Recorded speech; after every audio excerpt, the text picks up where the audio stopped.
Ladies and gentlemen, welcome back to another episode of the Irish Breakdown Podcast brought to you by our friends over at FanDuel. Happy Saturday. You guys know what we're doing. It's the postgame show, and I'm happy that we can do this postgame show while the sun is still up, fellas. But today, Brian is in the press box. I know Vince is watching, I believe, Dylan at his final game of the season. So today, it's me, Trevor Trowbridge, Sean Davis is with us, and then Andrew McDonough is joining us here on the postgame show. If you guys are unfamiliar with him, he wrote that awesome four-part series about Notre Dame versus the Big Ten. He also wrote the series about Notre Dame and Navy, the bond forged in blood. Andrew, it's awesome to have you on here, man. How you doing? I'm doing great. Irish win. Trevor, Sean, thanks for having me. Looking forward to it. Yeah, it should be a good one. Thanks for hopping on. Mr. Davis, how you doing today, man? Hey, it's a big win. Let's get it. Two more games to the playoffs. Let's go. Yes, sir. 8 in a row. Yes, sir. Huge win. Like Andrew said, this is Notre Dame's 8th win in a row. They won 37-15, really 37-9. We'll have a lot to say. I will have a lot to say about the final timeout at the end with 5 seconds left. I guess 5 seconds is when Pat Narduzzi decided to start taking this football game seriously. But Notre Dame won 37-15 on the road. The next Saturday, they host the Syracuse Orange on Senior Day. But you guys know how we're getting down today. We're talking big picture takeaways. We'll break down the offense. We'll break down the defense. And then we'll answer the super chats as they come in as well. But, Sean, I'll kick it to you first, man.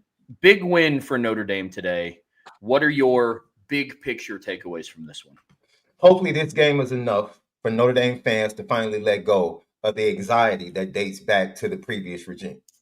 This is a totally different team, and the transition has happened under Marcus Freeman. I understand. The best teams, and we've seen this, go back and it harkens back to Alabama, where some upstart team in the SEC would be having a really good season, and they would go into a November matchup with Alabama, and everybody would be on game day like, oh, this could be a trouble game. And Alabama would just walk in and just physically dominate them and let everybody know we're still Bama. That's what you saw from this Notre Dame. With all the hubbub about Pitt, Aaron Donald, one of my favorite running backs of all time, Tony Dorsett, everybody's in the building, and they just smacked them. They just smacked them and let them know this is different. We're partially in the ACC, but this is not an ACC football team. And you have to tip your cap to Marcus Freeman. You want your team, if you are a championship team, to peak in November and December. That's when you want your team to be at their best. That trend has continued under Marcus Freeman. I think the only November blemish is that difficult loss on the road against Clemson back a couple of years ago. Other than that, Marcus Freeman's teams get better as the season goes along, and they play with an attitude. I talked about it when Drake Bourne was asked about this game. It stood out to me when he talked to the media on Tuesday. They asked him, if things don't go right on Saturday, what does that mean? He pretty much said, we're done. That lets you know the attitude of this team. They don't care about the next 2 games.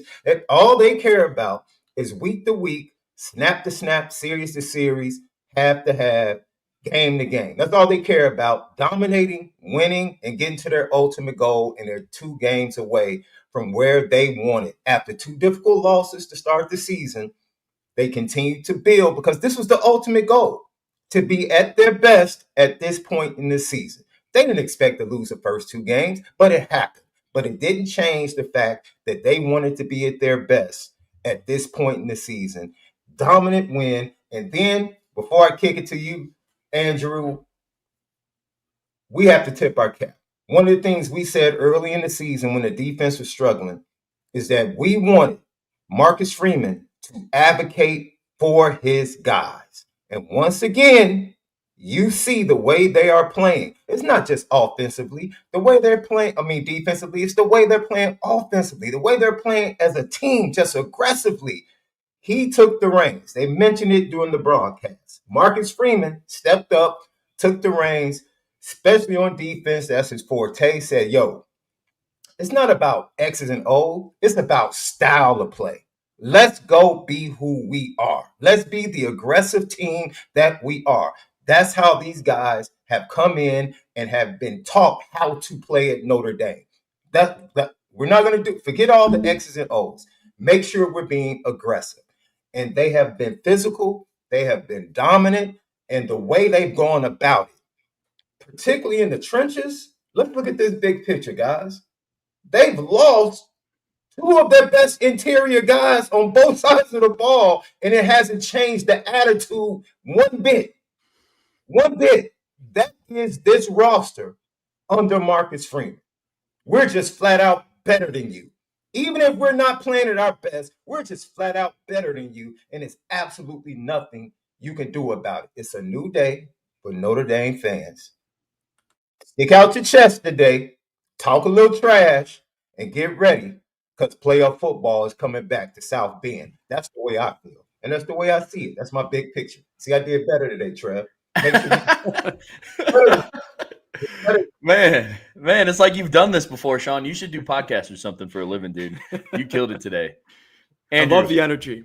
Yeah, well, I man. mean, Sean, you hit the nail on the head. Like, I kept writing down in my notebook, ND just has dudes at every level. Jesse Palmer was very complimentary about the talent that they've added at the wide receiver position. Malachi Fields went and showed why he's maybe a top 10 receiver in the country. He's uncoverable. And I felt like so much of what Notre Dame had success on today, the explosive plays, were just their players taking the fight to Pitt and being better than Pitt's players. And everything starts with the defense. Credit to Pitt for the atmosphere. Like, I've watched a lot of games in that stadium. It's an early kick. The thought was, hey, it's a sleepy crowd sometimes. No, they were into it. They were into it right away with College Game Day. The segment with Pat McAfee and Aaron Donald provided some laughs before the game. But then Notre Dame's defense immediately came out and seized momentum with that huge fourth down stop, took the crowd out of the game, and then right away you heard the chants of "Let's go Irish." And then, even though they missed a field goal, the defense again gets the stop. Jeremiah Love breaks off a big touchdown run. So anytime you're going into an environment like that, you have to start fast. They took the fight to Pitt. You knew that regardless of what Pat Narduzzi said during the week, you knew that they were going to come out and they were going to play hard. They had this game circled on their schedule. He tried to downplay it. No, it's Notre Dame. It's College Game Day for the first time in 20 years. It's Aaron Donald's jersey being retired.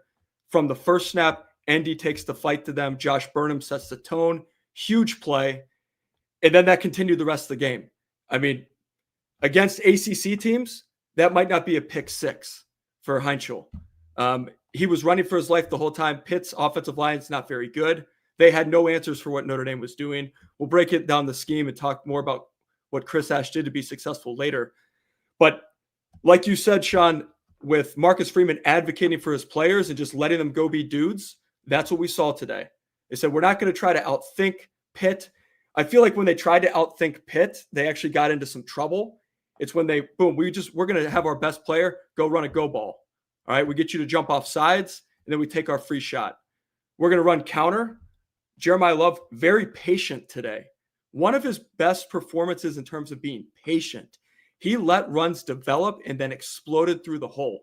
And it's like, that's not an ACC running back. That's the best running back in the country, best player in the country possibly. And he validated himself that he should be going to New York in my mind. Overall, so much to be happy about from a Notre Dame perspective. Sure, there's things to clean up, but it's really nice to go win by 22 on the road and have a list of things to clean up. That's the sweet spot when you're a coach. So really pleased overall with the performance. And Trev, what are your thoughts? First and foremost, Sean said to stick our chest out a little bit today, and I'm definitely going to. I hammered Notre Dame's alternate spread minus 19.5, and they won by 22 points today. So can't be too mad when Notre Dame has a performance like that. They were favored by 12.5 at kickoff by our friends over at FanDuel. So not too upset about this win today. But look, fellas, I'm sure that we can all agree that Notre Dame still has yet to play a complete game. As impressive as this win was, this was not clean. This was not, perfect from an offensive standpoint. As good as the defense played, it wasn't perfect from that standpoint. But this is what makes this football team so dangerous. You can have a game where your quarterback throws 2 interceptions, one of them being a pick six. You can have a game where you miss another field goal. You can have a game where you go 0 for again, short yardage down in the red zone, and you still win 37-15. And that last touchdown was, I'm not counting that. Like, it is what it is at this point. If you want to, if Pat Narduzzi feels like he needs to call a timeout with 5 seconds left to call some play like that, it is what it is. But this team is still working towards playing to their standard. Like, we'll talk about it more in the offensive section. I'm not happy with how the offense played today overall. But one person that I know is the most unhappy about how the offense played, Pretty sure it starts with Mike Denbrock, and then the next person who's unhappy about the performance of the offense today is CJ Carr. So for all of the things that we're going to talk about, what they did well schematically, what they didn't do well schematically, it doesn't have to be reiterated inside of the program. I know that they know they didn't play up to the standard that they played to. But overall, I agree with everything that you guys said. They took the fight to Pitt. That was one of the biggest things that we talked about in keys to victory in this. You have to be aggressive. Pitt plays extremely aggressive on defense. They had the number 1 rush defense in the country coming into the game. I think it was number 1 in yards per carry and number 3 in rushing yards allowed per game. Jeremiah Love went for over $130 in this one. I mean, it's just all the things that you wanted to see. The interior offensive line stepped up today. The defense as a whole played lights out. Starting defense didn't allow Pitt to get into the end zone. Got a little hairy there towards the end of the game. Got that 4th down stop after what was, in my opinion, somewhat of a questionable defensive pass interference call. I thought it was just aggressive coverage, but it is what it is. But this defense played exceptionally well today. Exceptionally well. Things to clean up on offense. Special teams, I don't think we saw James Rendell today. I don't think James Rendell punted today that I know of. He had one punt. Yeah, and he pinned one. at the 6-yard line. Yeah. Gotcha. See? Yep. There we go. So in his one opportunity, he pinned him inside of the 10-yard line. Fantastic. Kicking game, I think Marcus Freeman set the tone after they missed that first field goal. It's like, hey, Mike Denbrock, you just have 4 downs to get first downs once you cross the 50. They got to figure that out, though. Man, something that has to be figured out moving forward. But, this overall, top to bottom, Marcus Freeman had them ready to play. There were some question marks by us coming into the game of how they would fare on the road. They were against Miami on the road. They were amazing against Arkansas on the road, and they were just kind of not good against Boston College on the road. What version of Notre Dame were we going to see on the road today against a ranked Pitt team? I would argue it was in between Arkansas and Miami because it was not as good as what they were against Arkansas, especially not offensively. But they didn't lose. They didn't go on those long droughts like they did against Miami, but it wasn't as good as what it was against Arkansas. So they came ready to play. It was a very businesslike approach from this team. I'm really happy with everything that I saw today from this unit because at the end of the day, yes, we can talk about, at this point in November, the only thing you have to do is win. You just have to win. Notre Dame is in a spot where it's not if you win, it's how you win. Sean, how long have you and I been talking about that? It's the how. How you win. Because sometimes eye test can only get you so far, especially when you're playing Boston College, when you're playing Navy, who actually just picked up a big win against USF. But that will only carry you so far. The eye test then has to be reflective in the performances that you have. You have to go out and beat a Pitt team by over 20 points, and you did that by not playing your A-plus game on offense. And so this is a really good spot for them to be. I mean, at the end of the day, guys, we're talking Notre Dame's defense held Pitt to 219 total yards of offense. They had 81 at halftime. 81. Pitt went 0 of 13 on third down. 0 of 13. And 79 of those yards were on their last touchdown drive, which got helped by 2 one was absolutely terrible. That roughing the passer on Dallas Golden. What's he supposed to do? That's teach tape for a tackle. Head across, goodness gracious. Yeah. But yeah, 79 of those yards against the backups, helped by the refs. Yeah. That's great job. That's another thing. Pitt couldn't even be helped out by an ACC officiating crew today. That's how dominant Notre Dame was this afternoon. And it wasn't for a lack of trying. Phantom face mask call on Jaden Ausberry. Very iffy defensive pass interference call on Leonard Moore. You had the 2 just bad roughing the passer calls. The second one, if you want to say that he went high, fine, whatever. But the one on Dallas Golden, I don't know what you asked that kid to do. Tackle, I guess. Slide. I mean, Jesse Palmer even suggested that. What do you tell your guys to do? Just not touch the quarterback on the last drive? Yeah, it's unbelievable. Absolutely unbelievable, man. But the only thing I'll say about that defensive pass interference is I love that a physical Pat Narduzzi team got 4 more cracks at Notre Dame inside the 5 and still couldn't score. 8 plays inside the 5. Indy's defense shut him down. Flat out. You know, when you guys talk about it, and you're talking about all the mishaps, everything. There was an attitude. It's to this point now where I want to pull the reins on this team, Trev and Andrew. Remember early in the season, we were begging for the enthusiasm. We were asking where the energy was. And now it's like almost like, whoa, whoa, whoa, whoa, whoa, because we don't want to get any penalties. Like, hey, stop talking. Like, stop doing the shark thing. Stop, like, just walk back to the huddle because there's so much enthusiasm, right? And that's when you can play fast, it yields those type of plays. Even Pitt is successful defensively because that's their style. They love to play fast. They love to play downhill. Sometimes you get them, sometimes you don't. Why? Because they're just not as talented as Notre Dame. You're going to make some mistakes as an aggressive team. But when you pair aggressive play style with talent, not just talent that's top heavy. I'm talking about talent. Doesn't matter. You're coming in waves. And that's what poor Heinzel, man. He was running for his life today. That kid literally 1, 2. You know how you played automatic rusher? It was like 1,000, 2,000. As soon as he got to 2,000, it was like, let me get out of here. Consistently. Just consistently. And I think in our keys, I know you guys talked about it, Trev. We talked about it. In our keys, we looked at the stats of the 5 teams that he faced, and we were flat out like, he hasn't faced a good defense. I don't even know if he's faced an average defense. The defenses that he's faced have been absolutely bad. And he's about to take a step up. And don't get it twisted. We talk about why is Notre Dame Notre Dame? Because it means something. When they come to your town, it's different than anybody else. You can sit up here and try to bloviate about conference. You can try to bloviate about they haven't won anything since 88. When they show up, it means more to your fans. It means more to your program. It means more to that current team. And most teams aren't ready for that spotlight. We saw it last year when they went to play Navy. Navy wasn't ready for that spotlight. Pitt today, biggest game. They've been biggest game since 30 years ago.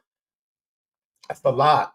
And also what you saw is you saw a talented first round, I'm talking talented first round skill set in Heinzel, talented first round skill set, CJ Carr.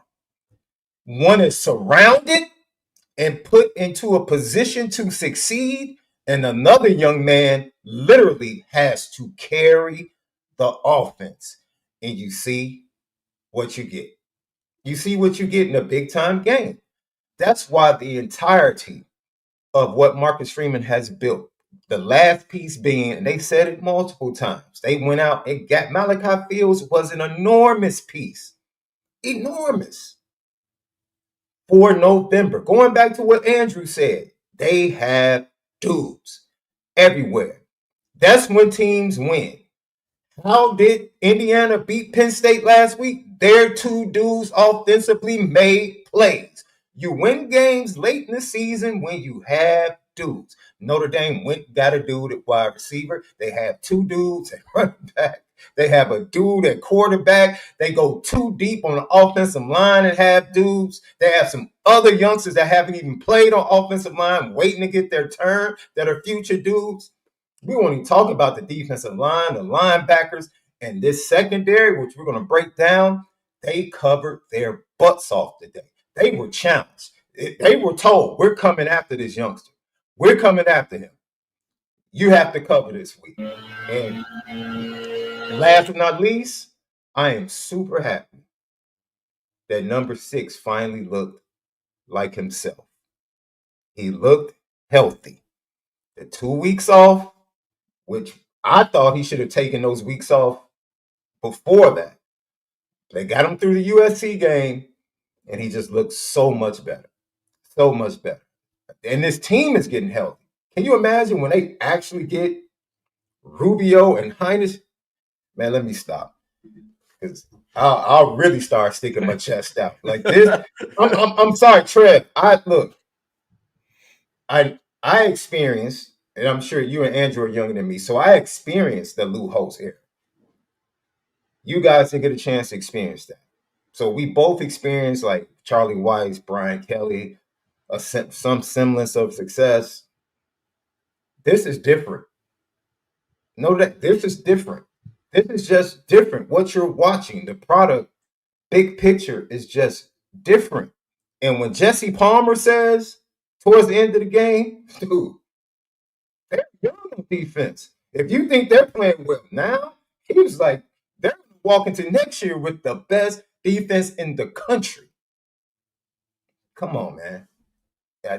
You have to tip your cap to this entire operation. The way it's rolling right now.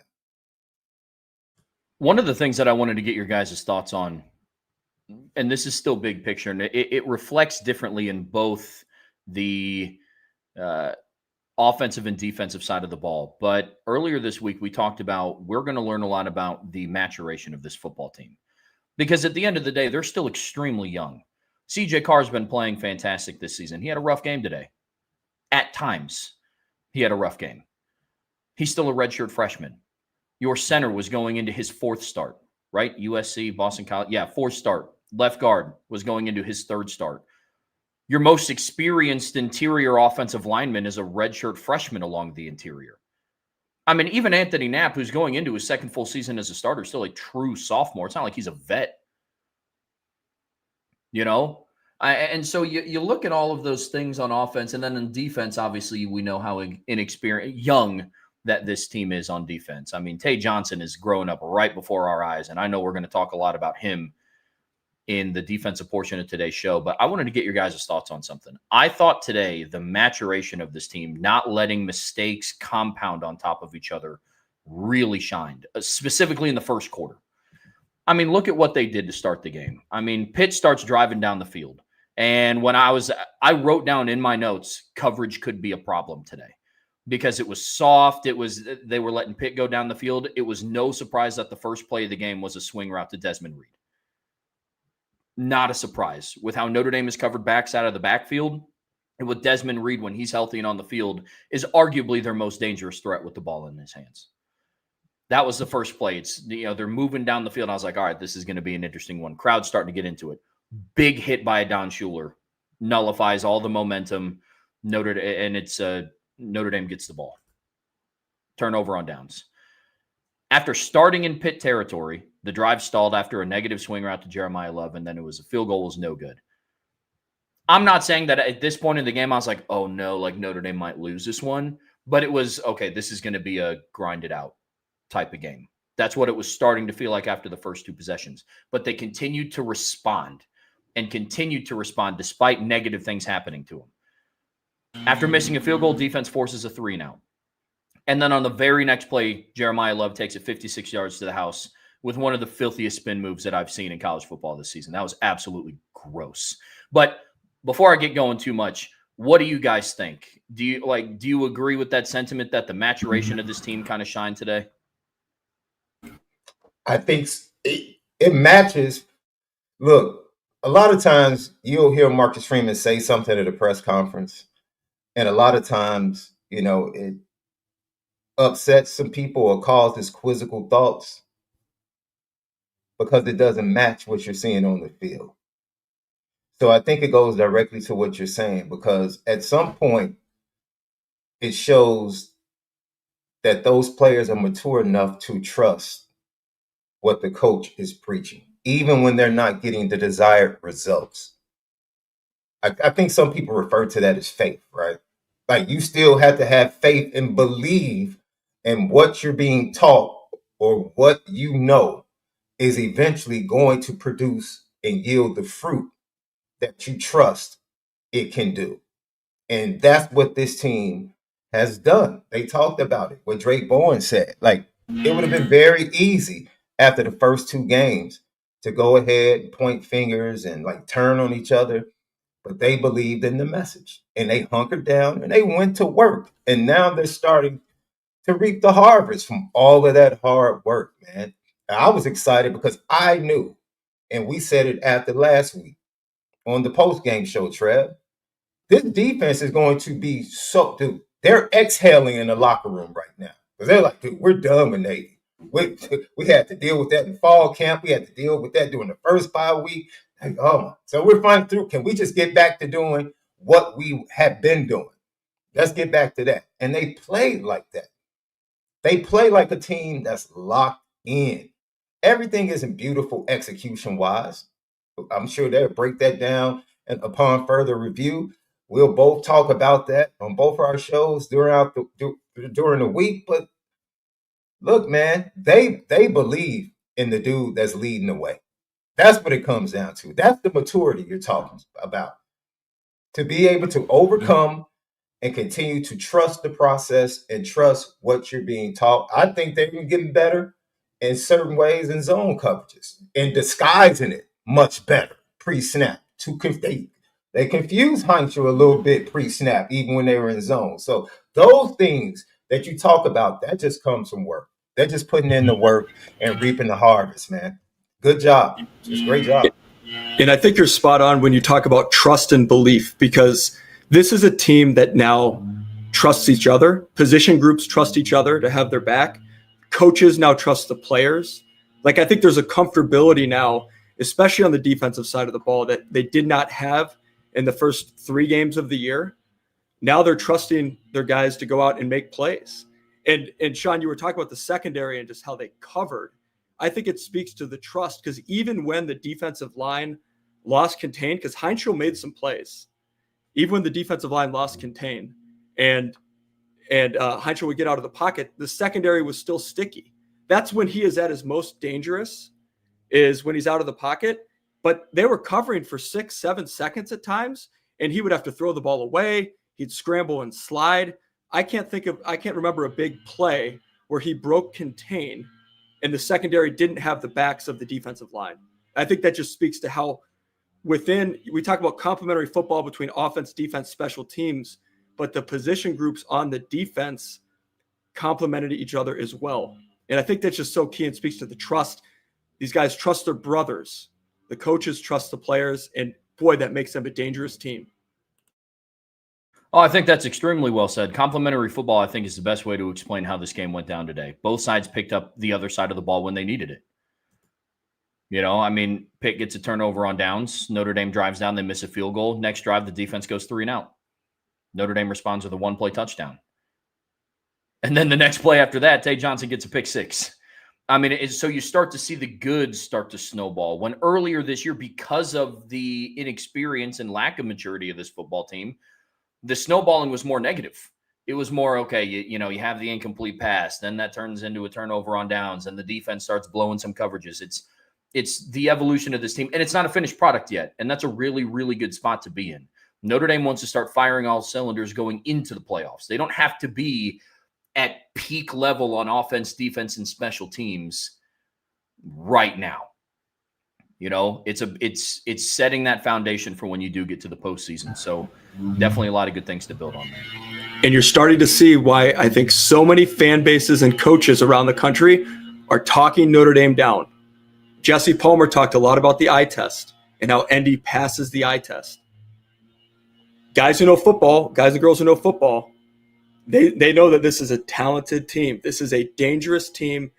Sean and Trev, you guys were saying this team continues to peak. And it makes sense why teams from the Big 12, why teams from the ACC, why they're starting to talk down Notre Dame. They don't want to see Notre Dame come December. Pitt found that out today. Well, folks, real quick, gentlemen, any final thoughts on big picture before we dive into the offense here? Are we good? Oh, man, senior day coming up next week. Should be a great time. A West Coast visit out to the trees, chop them down. And, you know, Trev, I'm happy for you. You know why I'm happy for you? Especially after the first 2 games, my dude. You said I haven't seen Notre Dame put together 2 consecutive great seasons or playoff caliber seasons. And you're getting to watch it, my brother. You and Andrew are getting You are getting ready to feel what I used to feel. So enjoy. Both of you guys, enjoy. You better believe me, I'm definitely enjoying it. It's nice. It's nice to see still a ways to go, but it's nice to see a successful season followed up by a successful season. So definitely a good spot to be in. Well, folks, it's going to do it for part one of the postgame show. We are getting ready to talk Notre Dame's offensive takeaways. But before we get there, you guys know what to do. Make sure you hit that like button. Make sure you hit that subscribe button. Hit that notification bell. Share this podcast with your friends and family. Anybody that you know loves Notre Dame and college football as much as you do. But as always, the best way to support what we do here is subscribe to the premium message boards at boards.irishbreakdown.com. All right, gentlemen, in part two of the post-game show here on the Irish Breakdown podcast, brought to you by our friends over at FanDuel, we were talking the Notre Dame offense. And now this was an up and down performance, but Notre Dame still beat Pitt 37-15. They won by 22. They covered in a big way. They were favored by 12.5 going into this one. And we saw kind of the highs of this offense, and we also saw some mistakes on offense, which I thought was interesting. So we're going to go around the horn again like we normally do. I'm going to start with Andrew this time. Andrew, when you talk about this Notre Dame offense, what are some of your key takeaways from this game? Flashes, but inconsistent. It left me wanting a little bit more. They show what they can be. It looks so easy for them at times when everything clicks. They just have playmakers at every level, receivers, running backs, quarterback, offensive line, but then they just get in their own way sometimes. They did a good job of overcoming adversity with some penalties on a few of their touchdown drives. One thing that disappointed me was I felt like the offense was not good in sudden change. The defense that gives them plus field position after the first drive of the game, they can't convert. I mean, that's on the offense. You got to go get a touchdown. You let your freshman kicker have a 46-yard field goal. And then there was a couple other times where the defense, I felt, gave them plus field position, and they just weren't able to do anything with it. I felt like as well that they had the most success when they just kept things simple. They kept doing things scheme-wise that I felt played into Pitt's defense's hands. Pitt has a good defense. Their linebackers are great. They're fast. They have a lot of athleticism. And they kept running quick stuff to the boundary to Eli Raridan. And I screened to the boundary. One got picked off, returned for a touchdown. I felt like that was playing into Pitt's hands. If you're running quick stuff into the boundary, it's just allowing them to have so much less space to go out. But then when they let their players attack, and when they showed some wrinkles, like the counterplay to Jeremiah Love that they don't run a ton of, then they hit big. So it comes down to overall, look, 37 points for the, or I guess 30 for the offense, and but still just not quite enough. They have another level that they can get to, but again, it's great to sit here. At the end of the day, you beat a ranked opponent on the road in front of a hostile atmosphere. But there's plenty to clean up. And look, I'm an offensive coordinator on the side out here in Seattle. And like I said earlier, it's nice to have a good win where you did a lot of good things and there were a lot of flashes and you had some great individual performances. You put some drives together, but at the same time, you have a list of things to clean up during the week. And now you have 2 games to get right. No offense to Syracuse and Stanford. They're going to be up for Notre Dame. Stanford's a feisty team as well. But at the end of the day, 2 get-right games for Notre Dame heading into the playoffs is what it should be. Sean, what do you got? Andrew hit on some major points, right? At some point, you just have to realize, as much as you want to respect your opponent, see some people in the chat like, yo, Pitt has a really good defense. That's fine.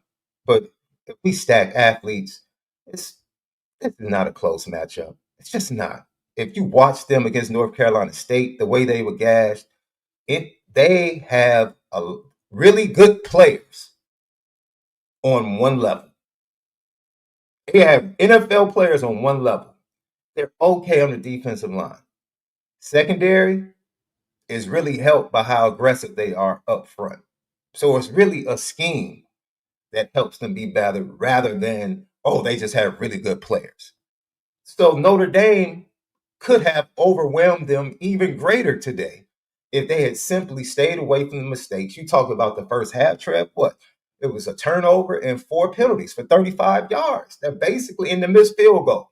Like Notre Dame should have been up even more and been dominating the game even more. They gave them a glimpse of light in the second quarter, just a glimpse. And then the door was closed again and it went totally dark on Pitt. So the frustrations for me, I was more upset, especially in the red zone. I don't look. It's real simple, man. You have athletes and you have a dude. Going back to the Boise State game when they were trying to figure out what they were going to do, and Malachi Fields is like, don't overthink it. Don't overthink it. Me, I'm the mismatch.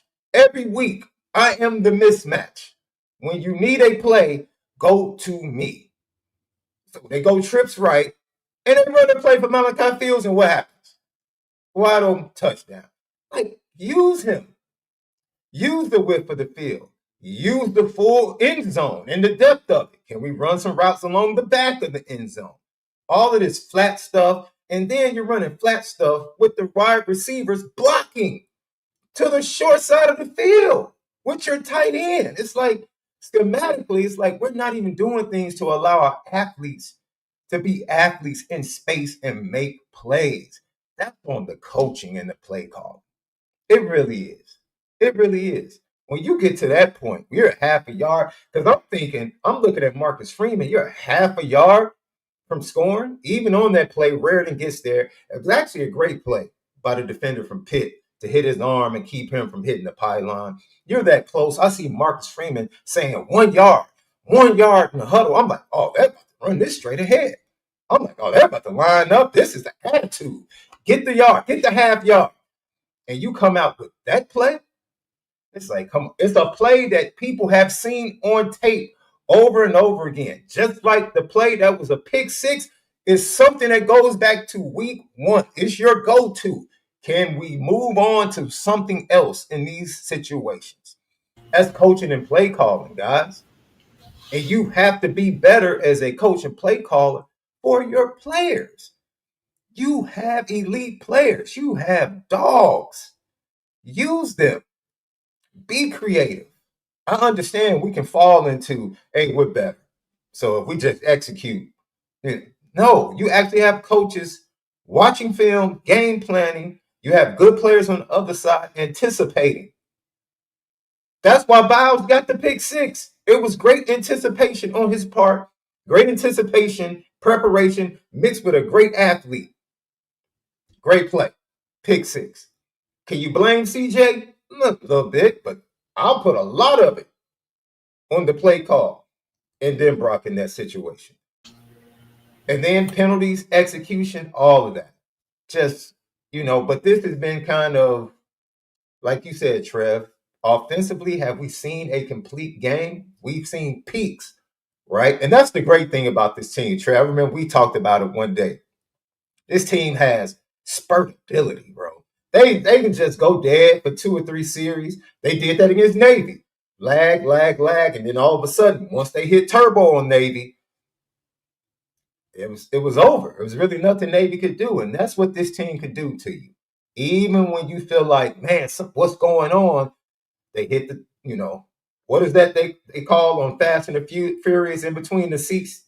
The nitro. Nitrous. Yeah, the nitrous. Yeah. They hit that nitrous at the right time, fellas, and all of a sudden, all you're seeing is brake lights. That's it. Teams just end up seeing brake lights. But it's frustrating. I understand how it can be frustrating. It's frustrating as a fan and as an observer. I really do. But I really feel like this team is going to take that next step. And I think, the issues with CJ is just maturation, right? He's so aggressive. He knows he has a run game. He knows he has protection, so he stays in there and he tries to make the big plays. That's just his youthfulness. I love in the second half. The biggest thing for me, when I saw from CJ, it wasn't the touchdown passes. When I saw him stand, and check down to Jeremiah in the second half, I was like, that kid just hit that. Because if he just hits Faison, who breaks open first on the interception, Faison's going, probably gets about 7 to 8 yards. They moving the chains. But he stays in there because he's always thinking top level, then middle, then short. He's just a top-down quarterback. And you get that. When you have a young man with aggression like that quarterback, going back to last week, Marcus Freeman talked about it. I talked to him about that play. Hit the dig. Hit the dig. I know you hit the dig. Like, take what the defense gives to you, man. But you can just get real comfortable because he knows I'm protected. I'm getting protection. I got this running game. Let me go ahead and take shots. Right. But his maturation is coming along. And I think as he matures, I think he'll take a step. You know, if they make it to the college football playoff, let me say that. Because I don't want people to think I'm jinxing Notre Dame with 2 games left against Syracuse and Stanford. Yeah, I'm jinxing Notre Dame. But no, if they make it to the college football playoff, I really think that preparation leading into that, he's going to take even more of a step and mature. You know, so the offense is you know what? I'll let you guys really dig into it, you know, because I'm sitting here and I'm saying, hey man, we just put 39 points on that squad. So I'm pretty, or was it 37? I'm sorry. Did I say 39, 37? I'm good. I'm good with it. We know what needs to be cleaned up, but I put a great amount of that on the coaching and play calling today. I really do. I really do. I totally agree. One other thing, just a note on CJ that I liked, and it speaks to the maturation. So there were 2 instances where the clock is running and it's about to be a stoppage. One was that the clock's running, first quarter is going to run out. The next one is the clock's running. It's going to be the 2-minute warning. In both those cases, he goes on 2. Pitt jumps and he takes the free play shot to Fields. One's the big gain on the post. The other one's the touchdown. It's just knowing that the defense is trying to time the snap count because they either think you're not going to snap the ball and let the clock run out, or you're going to snap it with 1 second on the clock and I can time this up. In both cases, he uses that aggressiveness against Pitt, and now he's got a free play where he can go throw into coverage and just let his guy be a dude. And I think it just speaks to the maturation that he showed. And again, the first pick, that's on him. That's a mistake that I think that's the last time he's going to make that.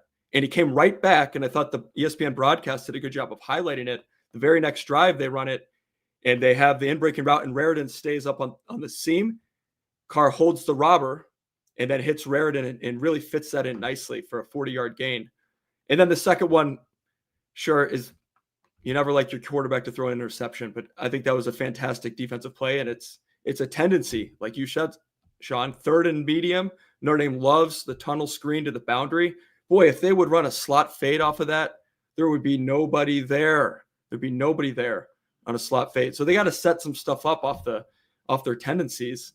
But I mean, overall, CJ, solid performance. One of the better defenses that he's seen this year. One of the better defensive lines that Notre Dame's seen this year. And look, he stood tall in the pocket and he made more plays than he missed. And for a quarterback, everyone talks about Heinschel and it's his 6th start. That was Carr's 10th start. So he doesn't have much more experience than Pitt's QB.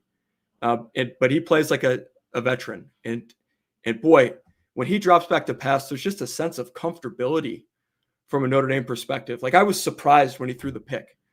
It was surprising because you just expect good things to happen. And it's been a long time for Notre Dame fans since that's the way we felt with the downfield passing attack. I think the thing that stuck out to me the most in this is, unlike last season, and last season was great because obviously Notre Dame played for a national championship. But the thing that's really standing out is now they have a balanced attack where their dudes can be dudes. Last season, it was, okay, which one of the 3-headed monsters is going to go off? Is it going to be Love, Price, or Leonard? This season, it's you have multiple weapons in both phases that you have to try to stop. That's the difference. And I think that's what's really, really impressive about this team, because that's what they fell back on today. I know people in the chat, some people in the chat are upset that we're just not singing the praises of this team, but this was not a perfect game. And if you don't like that, then I'm sorry. Notre Dame didn't have back-to-back scoring drives in this game. They didn't. That's not going to win you a championship. And yes, I know they're not playing for a championship today, but it's November. They have 2 games left in the regular season. It's about building for a championship. We're talking about an offense today that did not put together back-to-back scoring drives and still put up 30 points, including a stop in the red zone on 4th and goal, including a missed field goal. I mean, there are still things to improve on. With that being said, we started out this show by saying we're happy at where this team is because they just beat a ranked Pitt team on the road by 22 points and didn't even come close to playing to their standard on offense. That's a really, really good spot to be in. But with that being said, when things weren't working, they went to their dudes in both phases. I thought the interior of the offensive line had their best run blocking performance since USC, and they had Billy Schrouth in USC. I had the same questions. I had the same exact questions about Sullivan Absher over the last 2 games because it was like, okay, like the potential's there. He's performing really well as a pass blocker. Really well as a pass blocker. But in the run game, it was a little bit questionable. And today, I think that he played exceptionally well. And so I thought that was really promising to see. I think Joe Otting played with the best physicality that he played with since probably the USC game in his first start because he was absolutely moving people in that. So that's going to be really promising to see moving forward. But they relied a lot on their dudes today. We said it in the Keys to Victory show. In games like this, you kind of just have your stars got to go out and be stars. And who are your mismatches? 6'4", 225-pound boundary receiver Malachi Fields, 6'7", 252-pound Eli Raridan, and the best running back in the country. And that's who they relied on. And it's reflective in any way that you want to look at this game. Jeremiah Love had a $147 on the ground and a touchdown. Malachi Fields had 99 receiving yards on 7 receptions, 2 touchdowns. Eli, man, if he didn't have a size whatever shoe that he had on, he'd have multiple touchdowns. But unfortunately, he couldn't get that. Unfortunately, he couldn't get that taken care of. But before I get going a little bit too much here, Brian, welcome in, my friend. Yeah. I'm not officially in yet. I'm getting ready to park here at the hotel, but I just wanted to jump in here at the end of the offensive series. And it's not good to show and drive, folks, but that's why I'm a professional. So I pay myself the big bucks. But yeah, I just wanted to get some quick thoughts in on the offense. Like I'm actually like what we saw today from the offense is frustrating at times, but also something that I think as I'm thinking through the game plan and thinking through what they're doing, I think they're pushing themselves a lot right now because they know they can get the big plays. They have a lot of confidence in their talent that they're not kind of protecting CJ. And that exposes him at times to mistakes, and this offense continues to make mistakes. But I actually think that's something that I'm comfortable with because Sean, to your point, you talk about the maturation aspect of it. Eventually, they're going to figure it out. I mean, we see flashes of it. They're going to figure it out. I think, Andrew, that observation you made about the I was watching the 2 offsides penalties and the way they drew those because that's part of his maturation. I think he sees in recent games that teams are starting to get a bead on, their cadence and kind of what they're doing in that regard. And that's left them vulnerable at times. So I'm frustrated by it. I'm frustrated by the red zone offense. that 4th down call, you've got the best back in college football, maybe the best offensive player in college football. Don't overthink it. And that's what, honestly, the problems that I have with Coach Denbrock right now are just that. It's you're game planning sometimes like you, in certain situations, like you don't have elite players. Just give the ball to Jeremiah Love. If they're better than you, then they're better than you. But at the same time, it's like Jeremiah Love just went for 140 yards against the number 3 rush defense of college football. A team coming off a performance where they held Stanford to minus 10 yards rushing. I thought run game wise, there was a lot of 2s and 3s, and that's kind of what you need against Pitt because eventually you're going to pop a couple. And they were able to do that. And I thought the offensive line battled, but there was too many mistakes today. But you're starting with 2 young starters who are making their 2nd and 3rd career starts.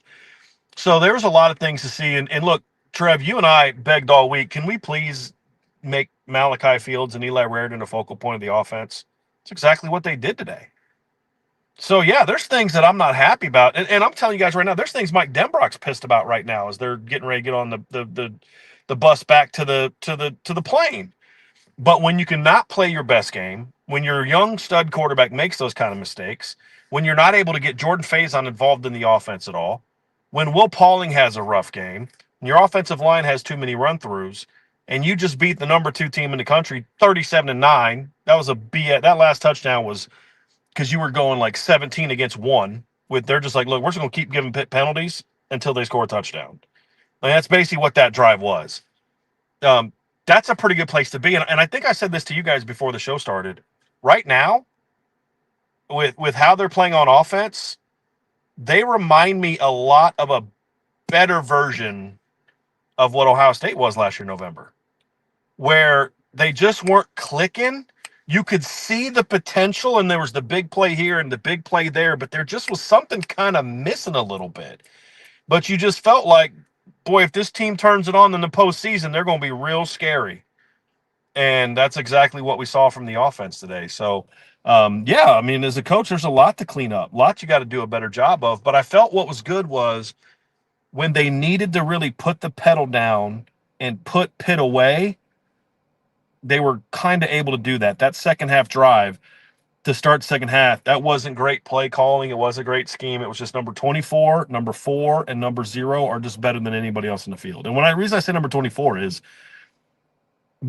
it was the kick return. And I know we don't have a special teams section, but do special teams coaches not watch film? Like, can you guys explain to me what the justification would be for, hey, let's try and pin Jadarian Price inside? He's had 10 kick returns prior to this game. 2 of them he took back to the house. At least 2 or 3 of them have gone for over 20 or 30 more yards. Like, what exactly are we doing if you're Pitt trying to kick him the ball? And then he did it the first time, and then they did it again to start the second half. And it's like, I mean, if that guy doesn't grab from behind, he's gone. And it's just like, well, you're fired at this point in time if you're the special teams coordinator. But that drive was sloppy. It was Jeremiah Love making on 4th and 2. Will Pauling's come around. It's a duo play. He's got to get to that linebacker. He doesn't get to that linebacker. The guy literally runs free untouched from the number 1 yards per attempt defense, number 3 rush defense in the country, comes through on 4th and 2 untouched, and he can't tackle Jeremiah Love because Jeremiah Love's the best player in college football right now. I mean, that sometimes it's just that. I mean, look, I've had to call plays before. Sometimes it's like, was that a great call? My dad was like, oh, it was a great call on 3rd down. Like, no, it wasn't. Like, that play did not go how it was supposed to go. It's just our dude is way better than their dude, and it looked like a great play call. You know what I mean? And that's what makes this team dangerous, guys, because it doesn't always have to be schemed up perfectly. Denbrock doesn't always have to call the perfect game or have the perfect situation. Sometimes it's just our dudes are better than your dudes, which is exactly why they should have handed him the ball on 4th down when they were at the 2-inch yard line. But, I mean, overall, a lot to clean up. But, I mean, that's a pretty darn good day. And when you get Malachi Fields and Eli Raridan going in the same game, it's really hard. I mean, you gave him 2 scores. I mean, think about this. The offense gave Pitt 2 scores. A field goal and a touchdown, a pick 6, and then their first field goal came on a play where they started the drive at the 12 going in because of a pick. And you still were 137-9. So, yeah, a lot to clean up, boys. But I'll tell you right now, man, I'm very, very optimistic about this because you've now got 2 games right now where you can clean some stuff up against inferior opponents, and then you've got a month off to get yourselves mentally and schematically self-scout, figure out what we're doing well, figure out what we're not doing well, just like Ohio State did last year, boys. I mean, I've said this to my buddy last night. I said, look, Notre Dame is yet to play a game as bad offensively as Ohio State did last year against Nebraska or as bad as Ohio State did against Michigan. They've yet to come close to playing that poorly in any game. It's just a little perspective. Definitely some stuff to clean up. Trev, like you said, is this good enough to win a championship? Well, it depends on if the defense can shut people down like this, but there's better offenses they're going to face. But defensively, they're playing championship football right now. And I know you guys will get to that. Offensively, they're close, but they're just not there yet. You get to the postseason. Hopefully, you get Greathouse back. You get Billy Schrauth back. This team is really close, guys, to just being an absolute juggernaut. And I'm talking this year. And I'll say this last thing on offense. This was the first game in a while where you felt the lack of Jaden Greathouse in the offense, where you needed your slot to be that one-on-one playmaker, not getting open against certain things, and but like you needed that guy that could go beat you in the slot, and they didn't really have that in some situations. And I thought that was the first time where I was like, okay, you really need to get him back in the postseason, big time. Yeah, well, 100%. I mean, and for as frustrating as some of the things that Mike Denbrock did today, I think in Malachi Fields' second touchdown, really good adjustment by him to put Malachi Fields, motion him into the slot on that play because of the lack of weapons that you had currently in the slot. That's a really good adjustment by him. CJ Carr didn't have the best day. On his interception, it was interesting because the way that it looked, and I'll have to go back and watch the all 22 when it comes out. It looked like there was a miscommunication between the routes.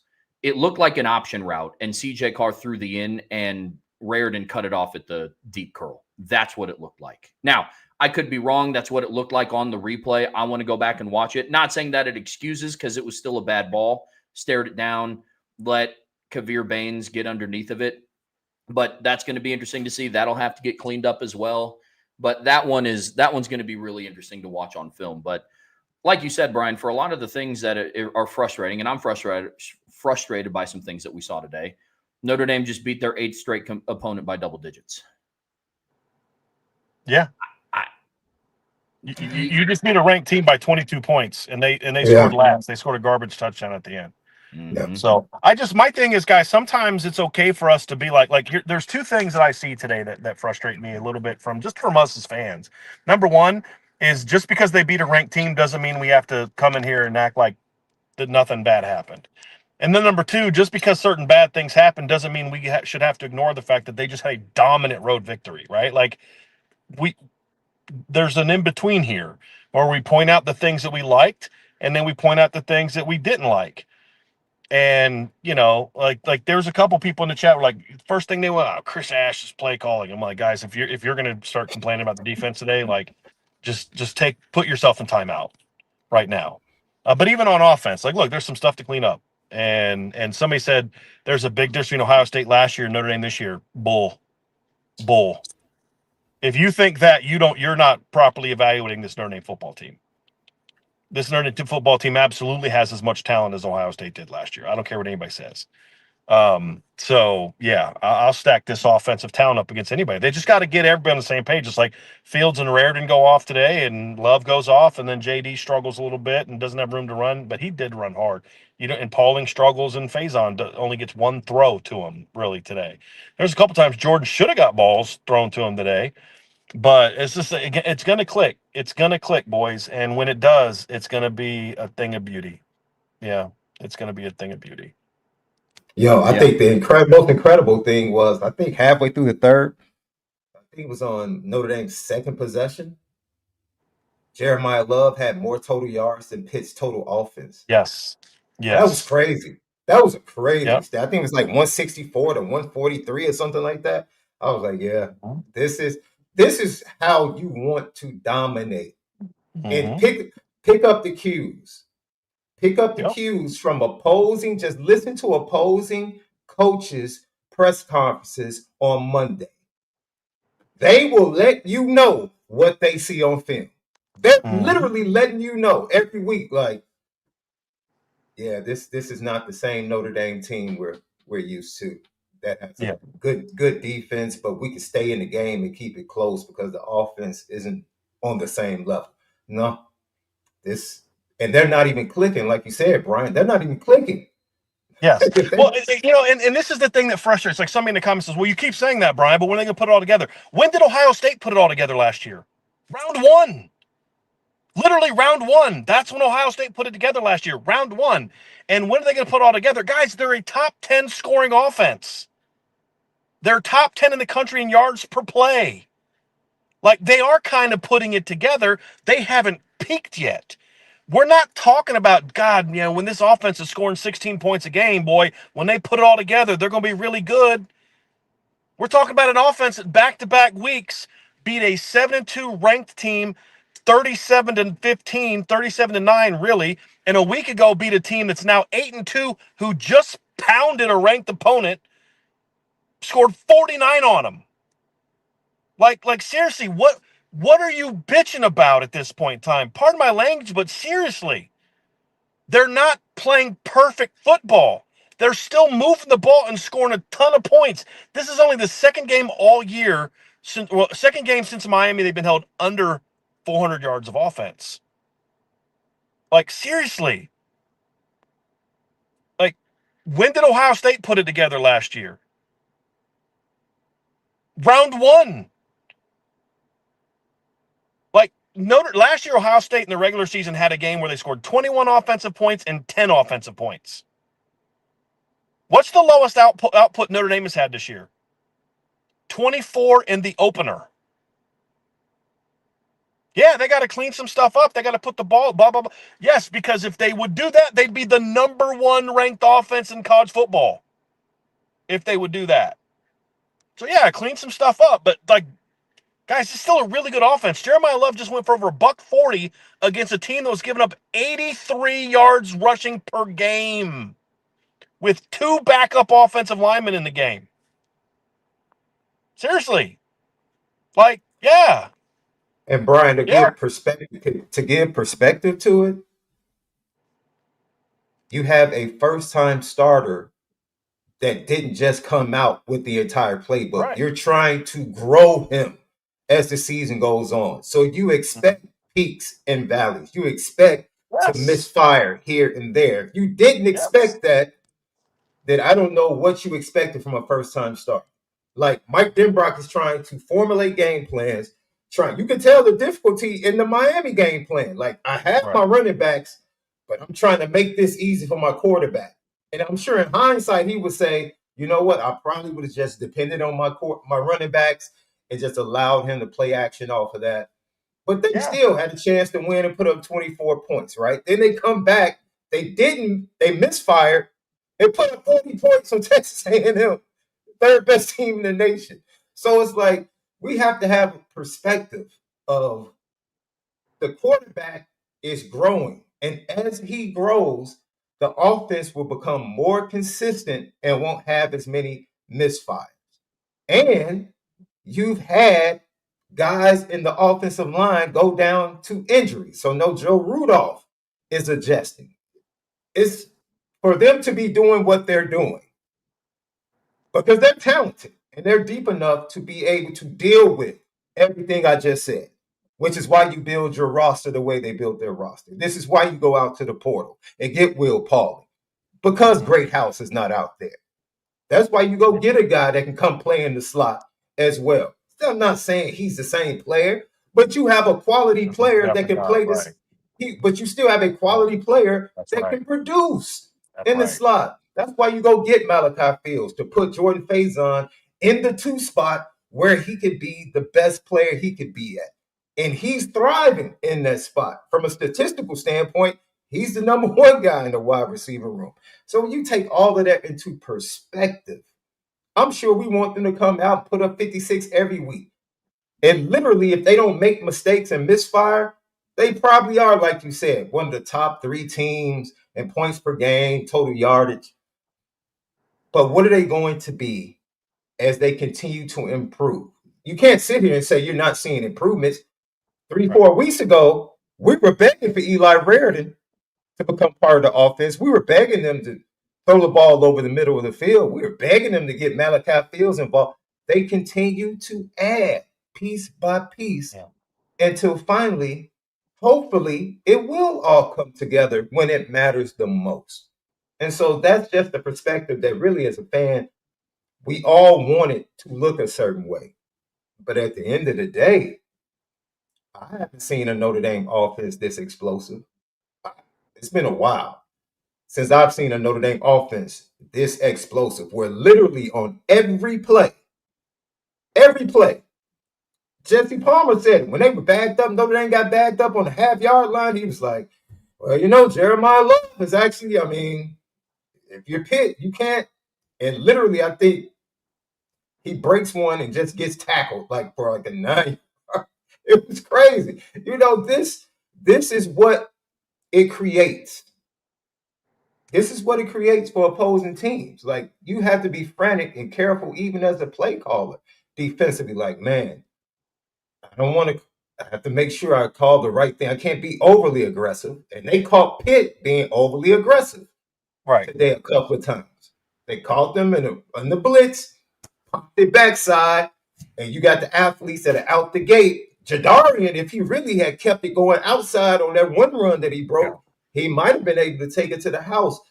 I agree with you, Sean, Brian. you know what happens when you play an aggressive team like that? You're going to catch them sometimes. You know what's going to happen? Sometimes they're going to catch you. And that's what happened on the pick six. I mean, CJ's got to see that better. He's got to, but that was a good call. They read it. They called it perfectly. They made a good call. And, those are things that we talk about. Clean up. Well, when are they going to click? They have clicked multiple times, guys. They clicked against Arkansas. They clicked against Navy. They've clicked plenty of times. It's just, let's start stringing them some consistently together. That's what this offense is not doing, is let's do back-to-back games where you just really light a team up. They haven't really done that since Purdue and Arkansas. When have they clicked? Texas A&M, Purdue, Arkansas, second half against NC State, Navy. Like, we've clicked plenty of times. Again, they're a top 10 scoring offense right now. They're top 10 in the country in yards per play. CJ Carr led the nation in yards per attempt coming into today's game. So yeah, they got to get better. They can get better. But this is still if you're not happy about this, I just don't know what to tell you, man. I don't know what we're looking for here. I've watched Alabama hasn't been able to get to 30 points in like a month outside of playing Tennessee's garbage defense. Georgia's been held to 24 points like in 2 of their last 3 games or something crazy like that. Like, come on, guys. Ohio State beat Washington's 24-6. You know what I mean? Like, Indiana's had 2 games this year. I think they scored in the 20s and won. It was 10-7 against Wisconsin at halftime today. You know what I mean? Whose offense looked better today, Notre Dame's or Indiana's? Anyway, we can move on to the defense. I wouldn't mind getting some comments in before I get into the go in and grab a bite here real quick. Yeah, absolutely. Well, folks, do it for part 2 of today's show. We are getting ready to switch over and talk some defense before we get there. You guys know what to do. Hit that like, hit that subscribe. But the best way to support what we do here is subscribe to the premium message boards at boards.irishbreakdown.com. Gentlemen, in part 3 of the postgame show here on the Irish Breakdown podcast, brought to you by our friends over at FanDuel, we're talking Notre Dame's defense today. And fellas, this was an elite performance today from this group. An elite performance. The first team defense didn't allow Pitt to get into the end zone today. Their only touchdown up until that final play of the game was on a pick 6. They had 81 total yards of offense at the half. They were 0 of 7 at the half on third down. They finished the game 0 of 13 on third down. This defense was on one. So, Brian, I'm going to kick it to you. I know you got to get to bouncing here soon. Brian, takeaways from the defense, man. Notre Dame's starting defense out. Uh-oh. Like, can you guys hear me? Sorry. Yep, now we can. You're good. Notre Dame's starting defense today outscored Pitt's starting offense. Think about that. You got a pick 6 and a 2-point conversion. And, that's a pretty darn good performance. I thought first drive, Chris Ash was feeling Pitt out a little bit, playing a little bit of soft coverage early, hit a couple throws, and I was like, oh, this is going to be a rough day. I didn't love that they kept leaving Drake Bowen on him, so, let's get the negatives out of the way. But beyond that, fellas, this is one of the most dominant performances we've seen from a Notre Dame offense. This Pitt team, we talked about this. They came in, this is a top 10 scoring offense. They've been lighting people up, scoring 40, 50 points a game, hung 53 points on NC State, a team that's got 2 top 20 wins. and they never sniffed the end zone outside of one drive. And then what did the defense do? They stopped him at the goal line on and that drive was set up by 2 phantom penalties. I thought they were going to call face mask on Desmond Reed. They should have called a face mask on Desmond Reed, not Jaden Ausberry. But the thing I liked about it, guys, and I'll just leave it at this, I thought this is one of the better mixing up zone versus man games that Chris Ash has had. Like, they mix it up very well. But even the zone after the first drive was more aggressive. It was good reroutes. It was taking away the quick game. Mason Heinschel didn't know what to do when they took away the quick game in this contest. There was one call early where they showed all-out blitz and dropped Jalen Snead from the backside into the middle of the field and right where Mason Heinschel wanted to throw the football. Perfect awareness of the situation where they wanted to go with the ball. He ends up throwing an over route. Christian Gray breaks it up. Chris Ash was one step ahead of Cade Bell all game today. Just they brought nickel fires. They brought Drake Bone off the edge. If Notre Dame's defense could sack Mason Heinschel, Pitt might have not got 100 yards today. And a part of that's, you got to make some plays. But part of that, too, is that kid did a great job getting out of pressure a lot today. But this guy's was an absolutely dominant performance from a coaching standpoint and from a player standpoint. I mean, the Notre Dame front right now is playing like they're possessed. Bro. It has been super impressive. And then, like, one of the blitzes I loved, they ran an inside twist. They slanted the tackle, looped Kingston around, and then right behind Kingston comes a Don Schuler on a safety fire. I was like, Chris Ash, we talk about offensive coordinators being in their bag. Chris Ash was in his bag today, boys, and absolutely outcoached Pitt from start to finish and absolutely shut down, dominated a Pitt offense who had one scoring drive, and that was a drive where they started at the 12-yard line going in and couldn't get a touchdown. And Luke Talich with back-to-back huge plays near the red zone. And by the way, on both of those 4th downs, they ran pick plays and didn't get called. Like, the ACC officiating tried their best to help Pitt stay in this game. And Pitt was like, sorry, boys, there's just nothing we can do when this team has this much speed. There was one play call that I thought Pitt made that helped Notre Dame out. They ran that jet sweep near the goal line. That was one of the dumbest calls I've seen. That was almost as bad as kicking the ball to Jadarian Price. The one thing you don't want to do against this defense is work laterally, because this defense is fast. And I'll say this as I leave. Trev, you got your wish. I'll tell you all a little something. Trev and I have been talking behind the scenes all week. Trev has been saying all week he had a feeling that Christian Gray was going to come out of the 2 weeks off and ball out. And Christian Gray came out of the 2 weeks off and balled out. So good call on that one, Trev. But, guys, this is one of the better all-around performances that I've seen in a long time from a Notre Dame defense. Just dominated the run game, dominated a really good passing offense, is throwing for over 300 yards a game. Did they even get to 200 yards of offense before that last drive? They weren't even at 200 yards of offense before that last drive. What was their final total on offense? Do you guys have the box score? 219. Do you have that by chance? 219. And they had 79 yards on the last drive. Andrew, you're muted. Yeah, it was 219. Yeah, go ahead, Andrew. Can you hear me now? Mm-hmm. They had 219. I can't hear you guys. So, but still, okay. My last comment is I just felt like this was an absolutely brilliant. And talk about, are you playing championship football in November? The Notre Dame defense right now is absolutely playing championship football in November. Yep. And it's now week after week after week after week. You want to know what we want from the offense? That's right there what we want from the offense. Just give us some level of consistency. Yep. It doesn't always mean you're playing your peak A game every week, but just don't give me A one week and C minus the next week, right? But right now, that's exactly what Chris Ash is doing. And he's found a way to blend what this team should be doing while also, because here's my frustration with Chris Ash beginning of the year. He was trying to change who this defense was. What we said all summer was improve the couple areas that you need to improve. You do need to get better at zone. You can't just always be man coverage, and they're better at that now. And I think there's room for the run defense to be better. And in the last month and a half, 2 months, that's exactly what they've done. They're still a heavy man team, but they're better at zone now when they need to be. And their run defense is legit elite right now. So that's my 2 cents, boys. I'm going to leave you guys with that. You guys are doing a great job. I wasn't going to jump on the show, but you guys had me so fired up I was listening. Andrew, Trev, Sean, you guys are all doing a great job. I just wanted to get my 2 cents in. Appreciate you guys indulging me and allowing me to come in and say some things. But have a great show, everybody. Thanks, Brian. Geez, that guy hopping in and out of here like it's his channel or something. Goodness gracious. No, I agree with everything Brian said. Defense played absolutely electric today. Andrew, you were talking about held them to 219. They had how many yards on that final drive? 79 yards on the final drive.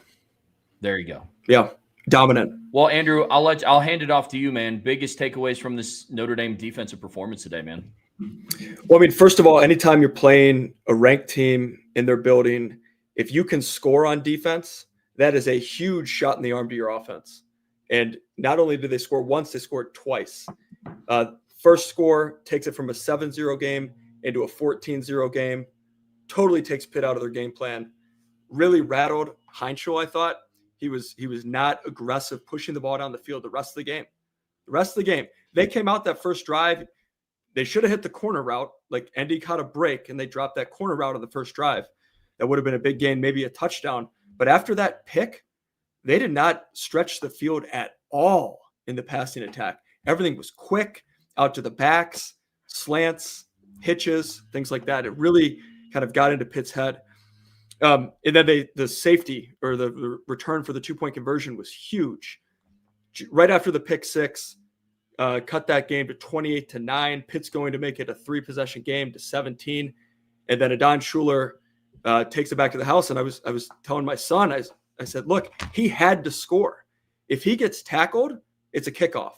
Notre Dame doesn't get it where he gets tackled. He had to score. He looked like a running back. Great patience. And then we talked about it earlier in the show. You see the trust that he had in his brothers to clear the way for him. Just a great overall team play. A couple other thoughts on the defense. Brian was talking about this a little bit too, but just Chris Ash in his bag of tricks. I was impressed with the scheme from the defensive line. You know, I'd watch the postgame show when you guys were on after the Miami game, the A&M game, Purdue, and the complaint was soft zone and predictable pressures. Like, when we saw linebacker pressure, it was, let's take Drake Bowen and just crash him into the A gap. This was the most varied defensive line scheme that I have seen this season from Notre Dame. Brian called out the play where they twisted Kingston and then they brought Schuler on the delayed blitz. They were giving Pitt's offensive line fits all day with their defensive line scheme. And the key is that they were aggressive in their twists. They weren't just twisting for the sake of twisting. They were gaining ground on that initial twist, collapsing the pocket. And so that when Heinschel had to escape, he couldn't step up. He had to go out the back. He had to go out the back, and that allowed their speed to beat him to the sideline. And the secondary, like we talked about already, was sticky. Josh Burnham was an animal. He set the tone from the first drive. And but I kept writing down, I thought Elijah Hughes flashed a lot. 56, he was always in the picture. Jason Onye had a great game. He had I thought he was maybe going to get a flag when he was doing the shark while on top of the quarterback. So just got to be a little careful there, Sean, like you were saying. But Bryce Young even stuff that we criticized Chris Ash for earlier in the season, like dropping the defensive end into coverage. He would do that and drop him to the field. Today, they took Bryce Young, and when they dropped him to the boundary. So first off, he doesn't have as much space to cover. And then on the second one, and I think Heinschel either had to throw it away or a sack when they dropped Young. So not the one he almost picked off. They actually used him to chip the running back and to take away that easy access to the flat for the running back. And then if you watch the end zone copy, Bryce Young actually stayed with the running back for like another 4 seconds downfield. So really, really impressive from him, just showing off that athleticism. When you're 6'7", 270, you're not supposed to be able to do things like that. And maybe we just need to get him on the jugs machine a little bit more. But I just everything you want in the Notre Dame defense. And then even that last drive when Pitt goes down and scores, Madden Faremo flashes. Like there's the future right there. Dallas Golden with the pressure and that bogus roughing the passer penalty. You just see dudes at every level, and it's like a hockey team where they're just rolling in line changes. It doesn't matter who's out there in the defensive line. It doesn't matter who's out there in the linebacking core. These guys are bought in now. They believe, and they're playing loose. They're not thinking. They're taking the fight to the other team. Confident in their assignments, confident in their scheme, taking the fight to Pitt. I actually thought Heinzel did a pretty good job in the second half. He was 9 of 21 in the first half, finished 16 of 33. I thought in the second half he was better getting out of the pocket. He didn't turn the ball over again. I mean, he's going to be a player, but Notre Dame was just better. But they weren't just better because they had more talented players like we talked about with offense. They were better coaching today. And that's what makes me so happy watching this team, because earlier in the year it was like some of that's in spite of the coaching, in spite of what they're being taught. And now it just feels like everyone is rowing in the same direction, and it's a great place to be. Sean, what do you got, man? Notre Dame's defense today. Heck of a performance. I got 2 stats for you. Since Purdue, this Notre Dame defense are holding teams 18.8 points below their average and 164 yards below their total yardage on the season. That's what they're doing consistently on average. Holding teams 18.8 points below their season average. And in total yards, they're holding them 164 yards below. That's crazy. You would talk about who they face, and we've heard all the excuses, right? I still don't buy into the defense. I still don't buy into Chris Ash. Buy into the fact that on a consistent basis, regardless of the competition, they're making good offenses below average. They're making below average offenses look absolutely abysmal. That's what they're doing. So the trend is, if they go up against a really good offense, they're probably going to make them look good, because that's what they do, and that's what they've been doing. So if you can't hold on to anything else, hold on to that trend, that an offense is not going to operate as good against this Notre Dame defense as they've done on the average throughout the year. Regardless of whether or not you want to credit Marcus Freeman, you want to credit the players, you don't want to give credit to Chris Ash, that's the fruit. That's the evidence. Those are the stats. Christian Gray, I'm glad to see you healthy, my dude. Let's talk about the secondary, because that's a group that took a lot of shots early in the season. But now you see why, coming out of fall camp and all during fall camp, while they were super excited about that 4. They knew Tay Johnson was coming. They knew he was going to take the crown at one of those safety spots. He was just too talented. You just kept hearing about the interceptions and the plays he was making through fall camp. And what you see is that Christian Gray is actually the perfect complement to Leonard Moore. He's the perfect complement to Leonard Moore. Tay Johnson is the perfect complement to Adon Schuler. Andrew, you pointed out all of the players, all of the schemes, and how things have changed with Chris Ash. Spot on with that. This is what a dude will do. And I'm going to talk about this dude because he takes a lot of shots on social media from people. This game turned on 2 plays from Adon Schuler. He literally shifted the game on 2 plays. Big 3rd down hit. That was the first down. If he doesn't make that play, they score. They're getting momentum. Pick 2, going the other way. And you talked about it, Andrew. What was impressive about that play, everybody on that defense, it's a 2-point conversion. When you watch how everybody turned into block, everybody got into the convoy. They turned and transitioned quickly. Christian Gray took a player 20 yards. Go watch the block. He blocked him for 25 yards, leading the way. I'm telling you, man, they, on both sides of the ball, they are getting to a place where we have not seen a Notre Dame team this good simultaneously on both sides of the ball. And remember when Mike Denbrock came back, his introductory press conference, he was like, we already have a top 5 defense. Man, I came back to have a top 5 offense. And people laughed. I understand why everybody laughed. I totally understand because we're looking at recent history like, I don't know about that.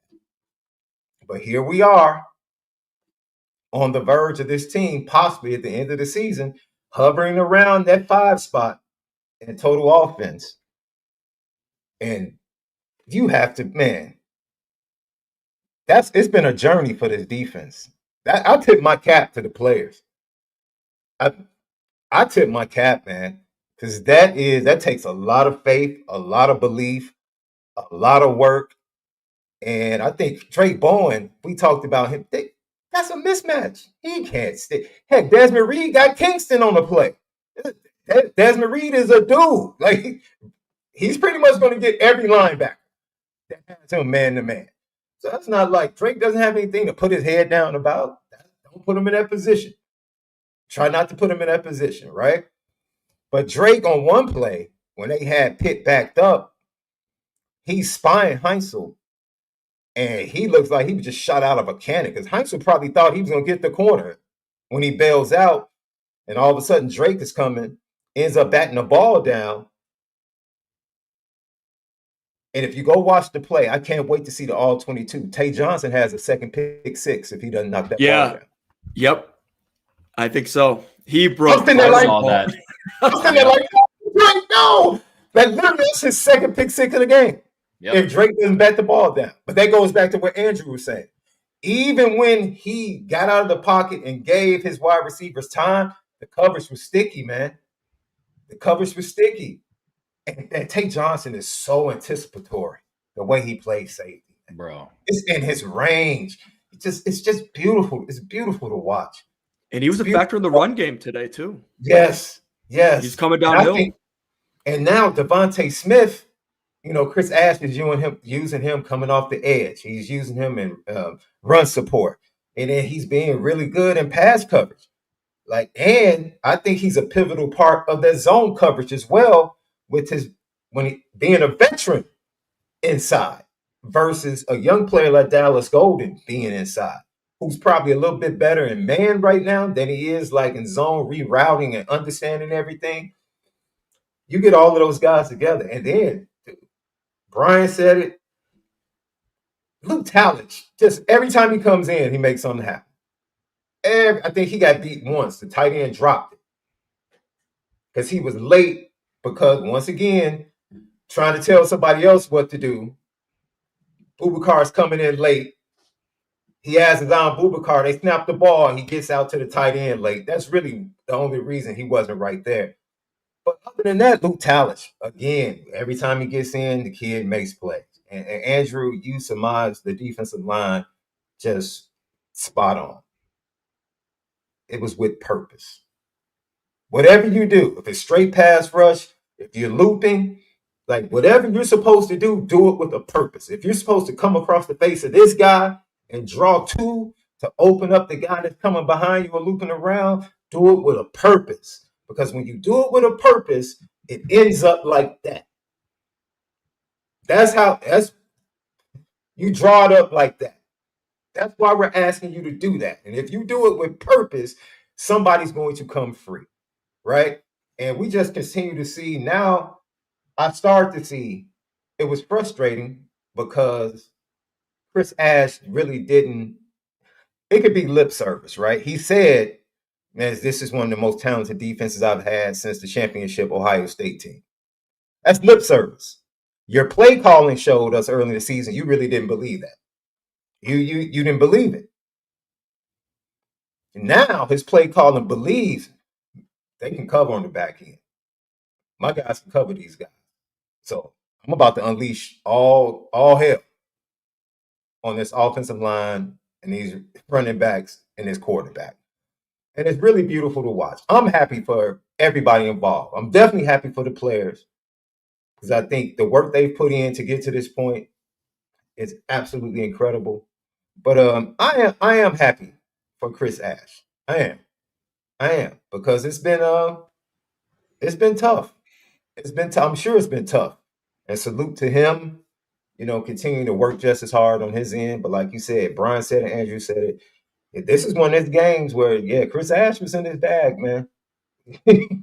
He was in his bag, and he turned a first-round talent just on gift and talent. He made him look like a first-time starter, true freshman. Like, he looked like a true freshman today. Like, deer in headlights. Like, didn't know what the heck he was looking at. Pre-snap, post-snap, and then he was getting pressured. Man, great performance. Great defensive performance. I don't think it can be overstated how well this defense has played the last 5 and now 6 games. I mean, honestly, earlier this week I put out an article on the message boards about what Notre Dame's defense has done the last 5 games. 11.6 points per game, 290.6 total yards a game, 203.2 passing yards a game, 87.4 rushing yards per game in the last 5 games. That doesn't include what they just did to Pitt.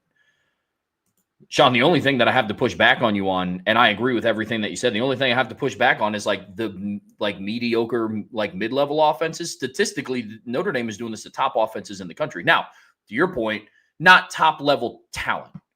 Like, Pitt doesn't have Jeremiah Smith. Boston College doesn't have Ryan Williams. Like, I agreed completely. But going into these games, Pitt was scoring 39.7 points per game. They were the 6th ranked team in the country.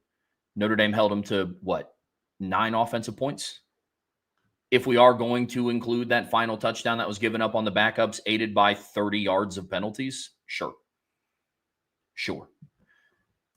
They had, They averaged 302.6 passing yards a game.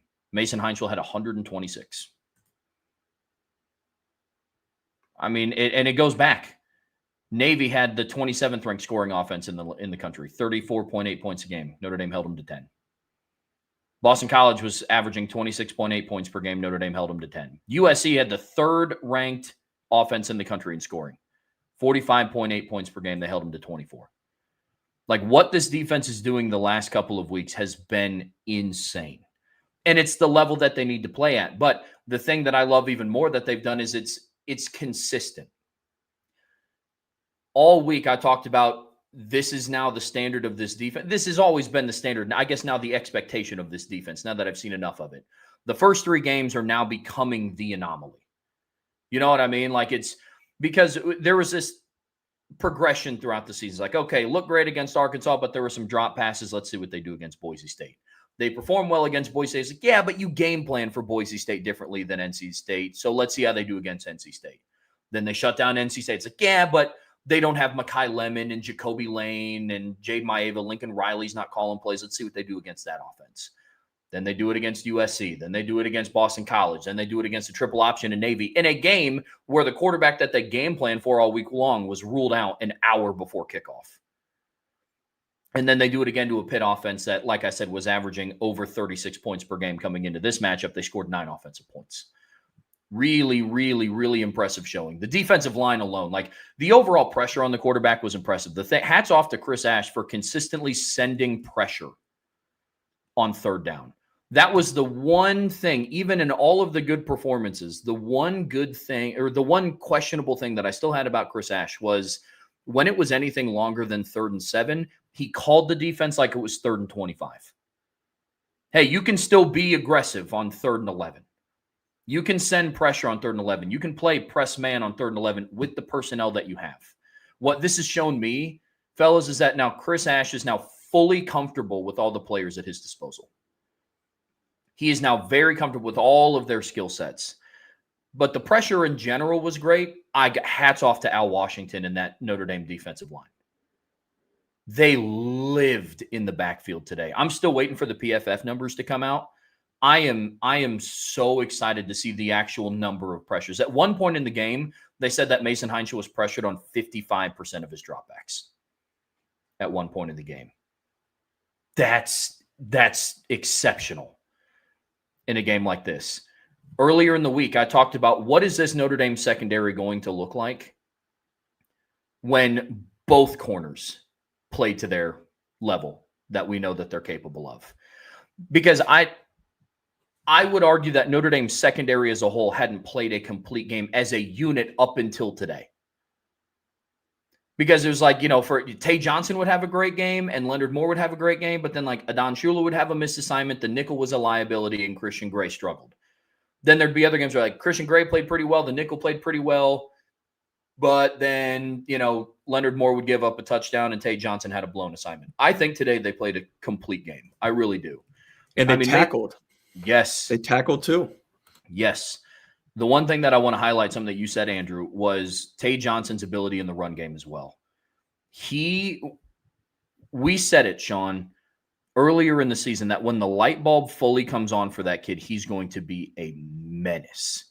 Because his athletic ability already saved him quite a bit when he was just a couple of steps too late in stuff like coming down support in the run game. It like 4 weeks ago, I don't know if he gets that pick six because he would have been a step late breaking on that slant. He would do a great job of reading the quarterback's eyes, but it took a split second between that translating to, okay, now I got to go. The second Mason Heinschel separated the ball from his arm, from his other hand, Tate Johnson broke on the football.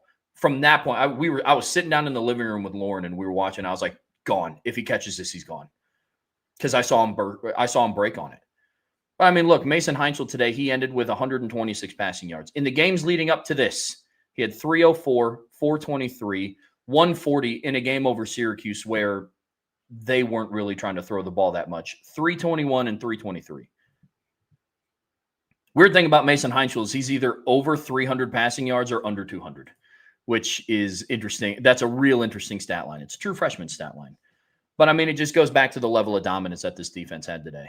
Every single player on Pitt's offense, except for Desmond Reed receiving yards, their under would have hit on FanDuel. Every single one of them, which is crazy. But, Sean, how many times have we said that, though, in the last 5 games about this Notre Dame defense and what they've done? Yeah, you're right. And it goes back to, I heard a stat this week.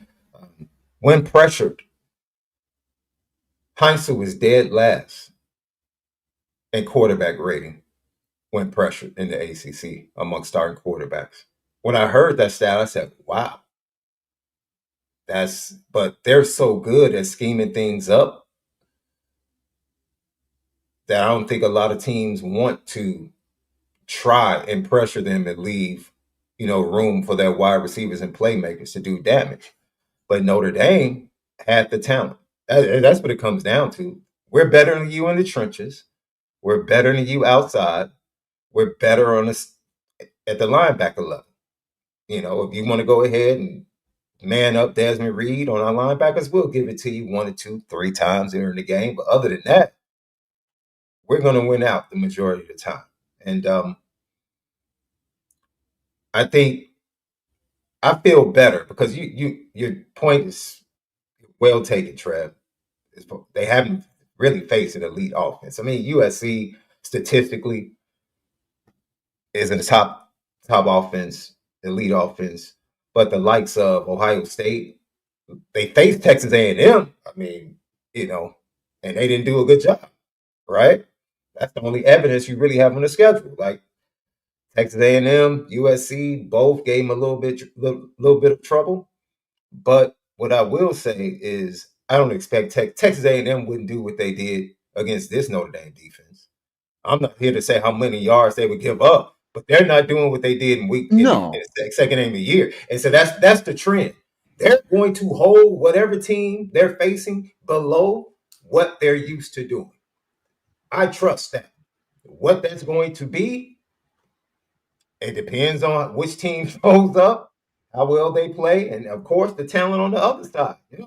You face talented players. Desmond Reed made a couple of plays, right? One play, the couple of plays, he's just faster than Drake. Just beat him to the corner. The other play was great design. Great design. You flex him out, you run it underneath the pick. Drake's not in space. He's not getting under that pick. Luke Talmadge was able, because he's a little bit faster and more athletic, to beat that pick play on the goal line. But that was just great game planning. But defensively, I think moving forward, the one thing I would like to see is I would like to see situationally the run game. I don't like them getting caught to where they're giving up like 5-6 yard gains because the linebackers are kind of bailing. If they're in zone, they're bailing a little bit too quick and they're hitting them with quick things up the middle. But that's nitpicking, man. That's a play call of seeing and anticipating and making the right call. But this team situationally, we need to talk about that as well. They struggled situationally early defensively as well. And we talk about 0 third down conversions in a game. That's pretty incredible. That's pretty incredible. And then, like you said, to have a drive to stop them on 4th down and then have the drive continue on a bogus call and stuff them on 4 plays again inside the 5. That's solid, man. That's solid. Marcus Freeman, he has to feel pretty good on that plane ride back home about how far they've come defensively. Sean, not only were they 0 of 13 on 3rd down, they held Pitt to 0 of 13. They held them to 2 of 5 on 4th down, and both of the 4th down conversions were on really weak penalty calls. It was the pass interference in the end zone where they ended up stopping them, and then it was the roughing the passer on Dallas Golden. So that really played more like 0 for 18 or 1 for 18. Wasn't the last touchdown on a 4th down as well? Oh yeah, one other one. Okay. Yeah, I think the last. Yeah, that's. Yeah. I don't even want. Don't get me started on that. Don't get me started 1 for on 18. 1 for 18. Trev, it's just like dominant situational football. Yeah, I'll say Narduzzi for you, Trev, because I'll go ballistic. I texted in our group chat. That's Bush League, dog. That is, man. Like you're gonna talk all week about, this is not a must-win game. Try to downplay what this is, but then you're also gonna. I know it's not up to him, but then it's also gonna be the game that you sell out. It's gonna be the first game of College Game Day being there in 20 years since probably the last time Notre Dame was in town in 2005, whenever that was. And then that's what you're going to do to end the game. Man. Like, that's so corny. Trev, I'll respect it if you didn't concede on the run previous to the last. You conceded the game. You ran the ball to concede the game. So either the offensive coordinator had to hear, because usually the head coach will say, just run it. But now you want to work on something? I want to give my guys man, dude. I thought he was going to jog the field goal team out. It wouldn't shock me. I was like, is he going to kick a field goal right here? Bro, he might as well have. I mean, on the game clock, the final 47 seconds of that game lasted 15 minutes. Between all the penalties and the timeouts, and man, that's just whatever, man. You wanted to make sure the offense got a touchdown on the day. You can miss me with that. That was bad. Are we done? I want to make sure we're done with the defense because I picked up something that was absolutely hilarious. But go ahead. Last thing that I'll say about the defense, there is another player that I want to highlight that we haven't talked about as much yet, and it's Devontae Smith at nickel. Mm-hmm. So there's been a lot of questions so far this season about the nickel position, specifically around how they started out. Like Devontae Smith, after we've heard some things that wasn't fully healthy against Miami, that's why he rotated. The nickel was a liability against Mario Craver in the Texas A&M game. At times it felt like Notre Dame just had 10 defenders on the field with how wide open Mario Craver was. Dallas Golden, it's been a maturation process. I'm not going to say that he played horribly because he's a true freshman, playing what a lot of people consider to be the hardest nickel position next to field on defense. And so, you had some of those growing pains. Devontae Smith is now back healthy, and he's quietly had a really good last couple of games for Notre Dame. He really has, man. I mean, a little bit of rust against Boston College, like some tackling issues there. But again, it was his first game back in like 4 or 5 weeks. And today he was going up against Raphael Williams, who was Pitt's second leading receiver, he was second by literally a target and a catch and 48 yards. Also led the team in receiving touchdowns. He was a red zone threat for them. Devontae Smith took that away. Absolutely took that away. Pitt's go-to were just rub routes on the goal line. And that was it, which, by the way, the one that Drake Bowen gave up, I would argue was pass interference on Kenny Johnson, lowered his shoulder into Drake Bowen. Not that I was expecting Notre Dame to get the call on the road against an ACC officiating crew. Not that I was expecting that at all, but it was offensive pass interference, just saying. But Devontae Smith played exceptionally today. I mean, Raphael Williams had 14 receiving yards on 5 targets. I mean, he's just fundamentally sound. Came on a nickel fire today, too. Sean, how many times have we been asking for that this season? Came on a nickel fire, and if he didn't leave his feet, Mason Heinzel would have gotten sacked. But I get why he did the batted passes, sure. I also didn't have it on my bingo card today that Bryce Young was going to have 2 PBUs today either, but he also did. So really good performance by Devontae Smith. We talked about Christian Gray. I thought he played exceptional. I still can't highlight this safety duo enough, man. Like, the Notre Dame secondary started to turn around when Tay Johnson got inserted into the starting lineup because his playing style allowed Adon Schuler to be what makes him great. Like, Tay Johnson's insertion into the starting lineup allowed Adon Schuler to be the fly downhill, alley filling safety. Like, Tay Johnson in coverage, and it's just, man, it's been great to see. But those are my final thoughts on defense. Sean, what did you have? No, I just have something that was funny. Maybe we can put it before the super chats. It'll fit. Oh. I don't want to put it in the defensive part. It'll fit more in super chats. Right on. Andrew, what about you, man? Final thoughts on defense? No, you guys hit all the key points. Sean, I just want to go back to that play that Adon Schuler made on that 3rd down, first drive of the game. Like, the awareness to fly downhill, and then you know that the ACC refs are just ready to throw that flag for targeting. They got their hand on the flag. It's ready to come out. And so he plays with force, but it's teach tape, helmet on the ball. You can't ask for anything more. And it was a huge, because they had the dropped corner route, and then they come back. They would have hit that for a 20-yard gain at first down. He knocks that off. They go for it. Josh Burnham gets the sack. It's like, okay, defense is going to be fine. So just, I'm ecstatic with the performance on the defensive side of the ball. Coaching, players, great spot to be. Yeah, I think this defense is starting to resemble going back to that first drive. You know, the first drive is where you used to be able to get something on Notre Dame last year. Like, if you're going to get them early. Because as the game goes on, that defense is kind of like a boa constrictor. They just tighten, and it becomes even more difficult. And this defense is starting to resemble that style of defense, from the players even to Chris Ash, getting in his bag now, getting a handle on what you're trying to do, even making adjustments and being able to counter. Like you said, they start going to a lot of the rub stuff and the man concepts, and then he would just give them a certain look and bail, and then you got your true freshman quarterback just confused. The operation right now is just really good. It's just a really good operation right now on defense. Now, honestly, I'm praying for health these last 2 games. I am not worried at all about these last 2 matchups, but I just want us to come out of this healthy and building back to full health heading into the playoff. That's the major thing for me. But we'll break it down, both games. We'll break it down.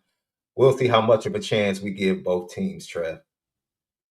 I venture to say both of these over at FanDuel,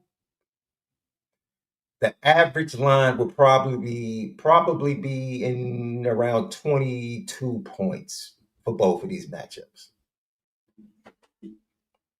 So they'll average 22. I would say at least. I mean, they beat Pitt by 22, and we're up for most of the game by 28. Yeah. I bet the opening line for Syracuse would be like 24.5. I bet for Stanford it might be close to 30. You're probably right. Yep. Boston College was what, 31? Yeah. Was it 31? Yeah. Highest spread of that weekend too. Yeah. And I think it got up to 12.5 this morning for Pitt. It did. Yeah. It was basically all week. It was fluctuating in between 11.5 and 12.5, and then it stuck at 12. And then I was like, I mean, look, a lot of our predictions this week. I mean, Brian's prediction was like 34-13. Mine was 45-17. And a lot of that wasn't just because we're like Notre Dame fans and we analyze the team, we break down the team. Like, a lot of it was because we saw how this team has been playing. And I was like, look, Some of it you can't put numbers behind it. I just think that they're going to have a performance today. And at one point the game was 21-3, and at that point it probably should have been 31-3, but it was 21-3, and I was like, after the Jeremiah Love touchdown run followed up by that pick six, I was like, yeah, this could get ugly. Could. Then that falls into the execution thing, the play calling thing, things to work on. But again, they won by 22 points against a top 25 team on the road. It's a good day. It's a good day. I'll say this about the Adon Schuler hit, though, bro. I woke up my dog. He was sleeping on the couch. I jumped up. I got hyped. Woke him up. He was mad. He was grumpy, but that's okay. It was this was a great game, though, in all seriousness, from the defense all around. And I can only imagine what they're going to do to Syracuse and Stanford. I mean, honestly. That's, going to be a rough one for them. But, folks, that's going to do it for part 3 of today's show. Don't go anywhere. We do have super chats to follow up at the end of every show. But before we get there, make sure you hit that like button. Make sure you are subscribed to this channel. Whatever streaming platform you listen to us on, we would greatly appreciate a 5-star review. But as always, the best way to support what we do here is subscribe to the premium message boards at boards.irishbreakdown.com. All right, gentlemen, to end today's post-game show here on the Irish Breakdown podcast, brought to you by our friends over at FanDuel, we got some super chats to answer. And if you guys haven't got yours in yet, make sure you can get those in. But I'll go ahead and get us started. I know this is always also easier to get all of our bright, shining faces in here, fellas. And it also makes it easier to see some of these super chats. First one from Steve Rolfe. No complaining, but one area they need to improve is getting sacks. Finish at the quarterback. We were texting about that. Legitimately, how many sacks do you guys think that they would have had if they were able to finish like 80% of the ones that they had the opportunity for? They finished with 4. I would say at least 4 more. Yeah. Yeah, I would too. What about you, Sean? I would stress about it if I didn't see Heinzel do it to every team he's faced. That's the one thing I will say about that too, is like hats off to Mason Heinzel. Like there were moments in this game that he looked like a true freshman. I don't know if he'll be under pressure that much at any other point in this season. No. Maybe when they play Miami, maybe, but he's just, he's really good, especially that little spin out. He almost baits you and then spins out. Yeah, I've seen it. He's been doing it since his first start. So he's just a really good athletic quarterback, just really nifty in the pocket. And he's really good at creating extra time against lesser teams. His receivers are probably open. Against Notre Dame, not so much.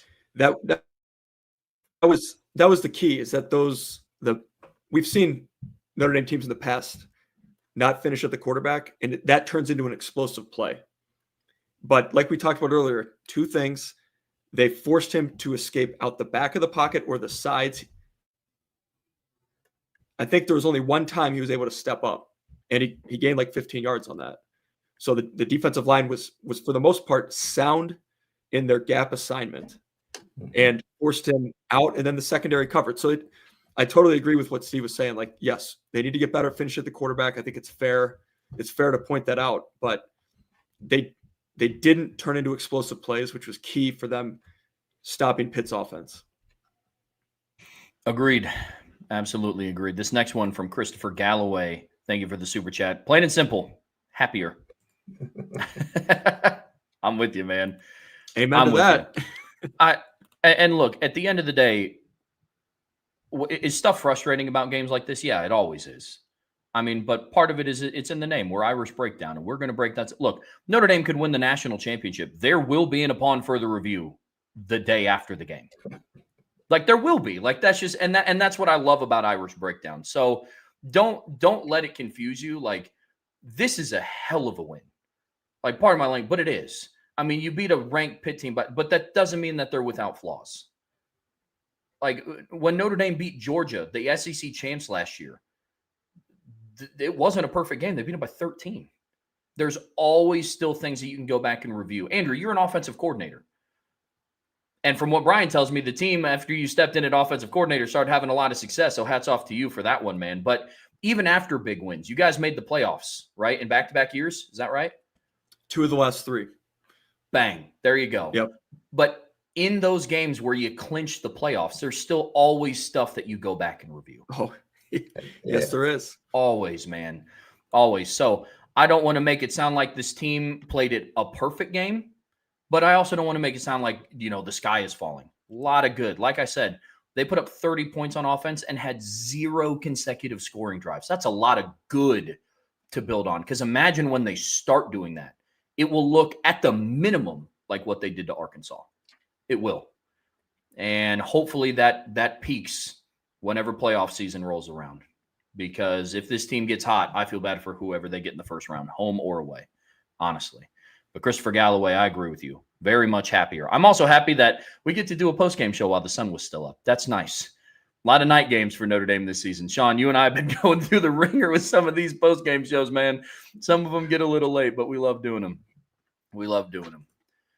Super chat from my guy, Trevor Rocket. Thank you, Trev. Statement win on the road against an old rival. Well done today, lads. Shout out to the O-line, Brian, Vince, Trev with the greatest name, and Sean, and also Andrew. God bless you all. IB has done a lot for me, and Coach Narduzzi is still a meathead. Oh, man. Oh, I don't disagree with you, Trev. I don't disagree with you. Sean, hats off to you. I was waiting for the pettiness to start coming out. What'd you say? What'd you see that was funny? What did you – Oh, no. I almost tweeted it, but, I don't – Andrew, if you don't know, I just don't communicate at all during the game. Like, I'm in the text thread, but I'm like, I'm reading it, but I don't know if it's like my little – I don't want to jinx the team by saying something, but I stay off of social media. It keeps me from being over emotional. That's what it does. It really keeps me, it helps to keep me balanced as I'm watching the game. So I'm sitting there and I saw the third down catch from Malachi Fields. And if you go back and watch it, DK Metcalf is in the background. Like, dude, it's the craziest thing in the world. As soon as he catches it, DK Metcalf is like, and then on his touchdown, John Gruden is right there. Like, oh my God. It was like he literally impressed two NFL people with both of those tremendous catches. I was busting up laughing. Because it had to, at first I saw it, I was like, wait a minute, who was that in the background? And they slowed it down to replay. I'm like, oh, snap. Of course, he plays for the Steelers. Like, makes sense that DK Metcalf would be in the building. Okay. Then on his touchdown, John Gruden, who's wearing all Pitt stuff, of course, because he has connections to the Pitt program. And he was talking this week about how Pitt's going to keep it close. And yeah, okay. Yeah, it's just funny. He was standing right there with the gas face as Malachi Fields took in that touchdown. So 2 good moments for Malachi Fields. I think he impressed some scouts today. Bro, I think he impressed some scouts today. That third down catch was crazy, bro. Bro. Now that was the loudest. That was the loudest I got during the game. I'll be real, bro. I didn't get loud at all. I was speechless. I was. It was one of those where you like stand up and you're just like, yeah. It was one of those. I mean, that catch was insane. Sick. It was sick. Oh, do you realize we have gone an hour and 58 minutes? This is how good we are at breaking things down. We've gone almost 2 hours and have not bloviated about Jeremiah Love's touchdown run. Like, literally. We've literally done 2 hours. Did we mention it during the offensive section? I mentioned it briefly, but man, after I gave that great speech about how we're Irish breakdown, you're going to pull that up, Sean? Come on, bro. No, I'm just saying. That supports exactly us breaking the thing down. Like, that's low-hanging fruit. Like, people can talk about that for like 30 minutes. Like, that's what he does. You can move on to the next breakdown. I'm just saying, that's what we do on Irish breakdown. But no, in all seriousness, that dude, man, I hope he gets fired, man. It's 2 coaches after today that I hope get the can. I hope they get buried by their next 2 opponents, Pitt and Narduzzi. And I hope Shane Beamer, after blowing that game, 30-3. Bro. Hit the road, Jack. hit the road. Just unbelievable. I don't know. I mean, Pitt closes at Georgia Tech in Miami, so it could happen. Yeah, there you go. How many times do we get to see Pitt start 6-1, 7-1, and then just tank in November? It's been that was last season. Last 3 seasons, I believe, Yeah. Andrew. I think that's crazy. Bro, I'm telling you, Pitt, like the ACC as a conference is allergic to finishing in November. It was Miami last year. It was Pitt last year. They started out 7-0 and lost their final 6 games. I mean, it's just that. Did you guys see the Louisville game last night? Yeah. Against my goodness. Just 2 missed field goals and an extra point. Yeah. Multiple. I think they had 4 or 5 personal foul penalties. Hey, man. I deserved to lose. I got sympathy for teams missing multiple field goals and extra points, bro. I got sympathy for that. It's like it hit close to... Hey. But hey, Notre Dame hasn't lost. They've ripped off 8 straight, so it hasn't been detrimental to. But yeah, I agree with you. That Louisville game was crazy, really crazy. Super chat again from Steve Rolfe. Thank you, Steve. It really seemed like one of those business-like games for the team. They needed one of those on the road. Yeah, I mean, here's the benefit about playing for a team like Notre Dame, because a lot of other teams will. I don't want to say crumble under this pressure, but it feels like every away game that Notre Dame plays, especially in a place that they hadn't played in a while. This was their first game at Pitt in like 5 years. They haven't played there since 2020. Seems like every time they go somewhere on the road that they haven't been frequently, it's always a jersey retirement. And then all the stars come out. And that, when they played Arkansas for the first time in program history, Arkansas brought in Lou Holtz and threw a Razorbacks polo on them. And it was, like the Miami game. They hadn't played in Miami since 2017. You got Michael Irvin out there just freaking out and going nuts and doing that big air horn, air raid siren thing, going crazy. And you got all the stars come out. But the benefit about playing at a place like Notre Dame is that's not new. That's a Saturday. Mm-hmm. Like because think about what Notre Dame does for every single home game. There's always somebody back. Now, they're not retiring jerseys every single time that they have a home game. That's typically when Notre Dame goes somewhere else and they bring their most notable star back and then they retire a jersey or honor a coach or something. But yeah, man, this Notre Dame team prepared really well. Hats off to Marcus Freeman and that coaching staff for getting them ready on the road. Yeah, you saw it.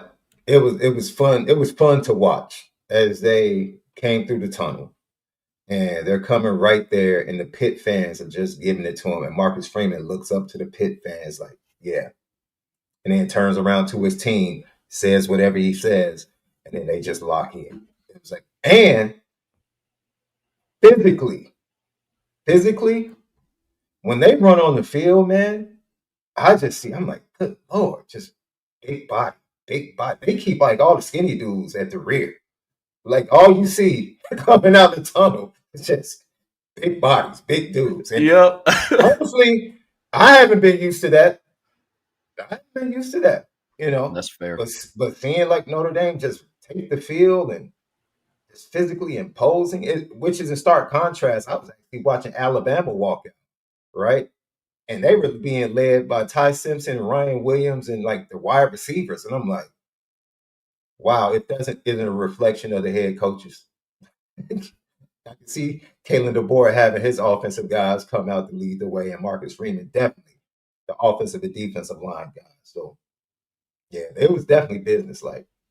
And I think business-like in that they played their game, they played with purpose, Sean, like you talked about, and they established their will. It was business-like in that regard. It wasn't business like in the Brian Kelly, this is a business trip, so I'm going to take all the fire out of my team and come out flat on the road. No, it's business like in that we are going to, hey, I don't get the chance to take shots at Kelly like you guys. So it's like we're going to establish our will and take the fight to you and jump on you early. Business like in that regard. That team came out fired up, ready to play. They met the moment. And it's just so refreshing to see that and not even have to worry about that anymore. Yeah. It's nice. It is very nice. That is for sure. Welcome, guys. Welcome to Real Notre Dame Football. Welcome. Thank you. Thank you. I appreciate it. It's nice to be here. It really is. Super chat in here from Hunter Hall. Thank you, Hunter. Appreciate the super chat, man. Thoughts on the timeout with 5 seconds left? I understand playing till all zeros. Anyways, great win. Can't complain about a 22-point win. Really 29. Go Irish.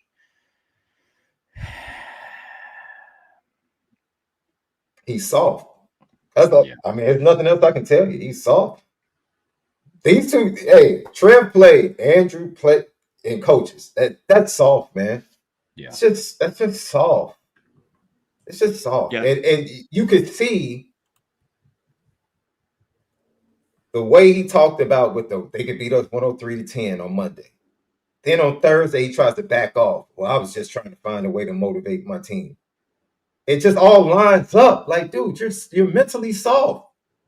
You're not a competitor. That's not a competitor. Competitors don't do that. You want to, because literally at that point, it's almost like when you see somebody concede, all the defensive players are geared up. Second string, they're like, dude, we don't want to let these guys in the end zone. We haven't let them in the end zone all day. They're not on our watch. And so when you run the ball, everybody in the stadium pretty much is like, they let their guards down. They're like, dude, they're on high, they let their guards down. Oh, one more play. They're not at the same level. That's why you saw no one rally up when the guy bought the ball. No one rallied up. It was just, they were just playing out the string. They were just playing it out at that point. It's soft. It's soft. And he knows it's soft. That's why Marcus Freeman gave him the friendly church hug at center field. Like, dude, all right, God bless you, man. Like, I really want to tell you some things, but I'm going to keep my cool. That I'm disappointed, man. Especially a person that's from the Nick Saban tree. Yeah. Good riddance.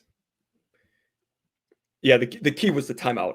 It's one thing to let the backups run the full playbook. Like, that's something that I'll say Brian Kelly, he used to go put the backup quarterback in and hand the ball off every play. It's like, no, let that guy develop a little bit.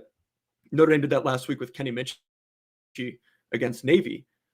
But so sure, let Eli Holstein run the playbook. But Sean, you said earlier, it's 3rd and 10, and you run a dive play up the middle, get stopped for 4 yards, the clock's running, and then you take a timeout. Like, if you were running hurry up offense down the field, fine. But it's like, no, you take a timeout then. That whatever. You know what? Everyone turned the game off when it was 37-9. So people were surprised that Pitt even scored. Yeah, including your fans, Around the bro. You can miss me with the national whole landscape. yeah, man. Yeah. Like, Yeah.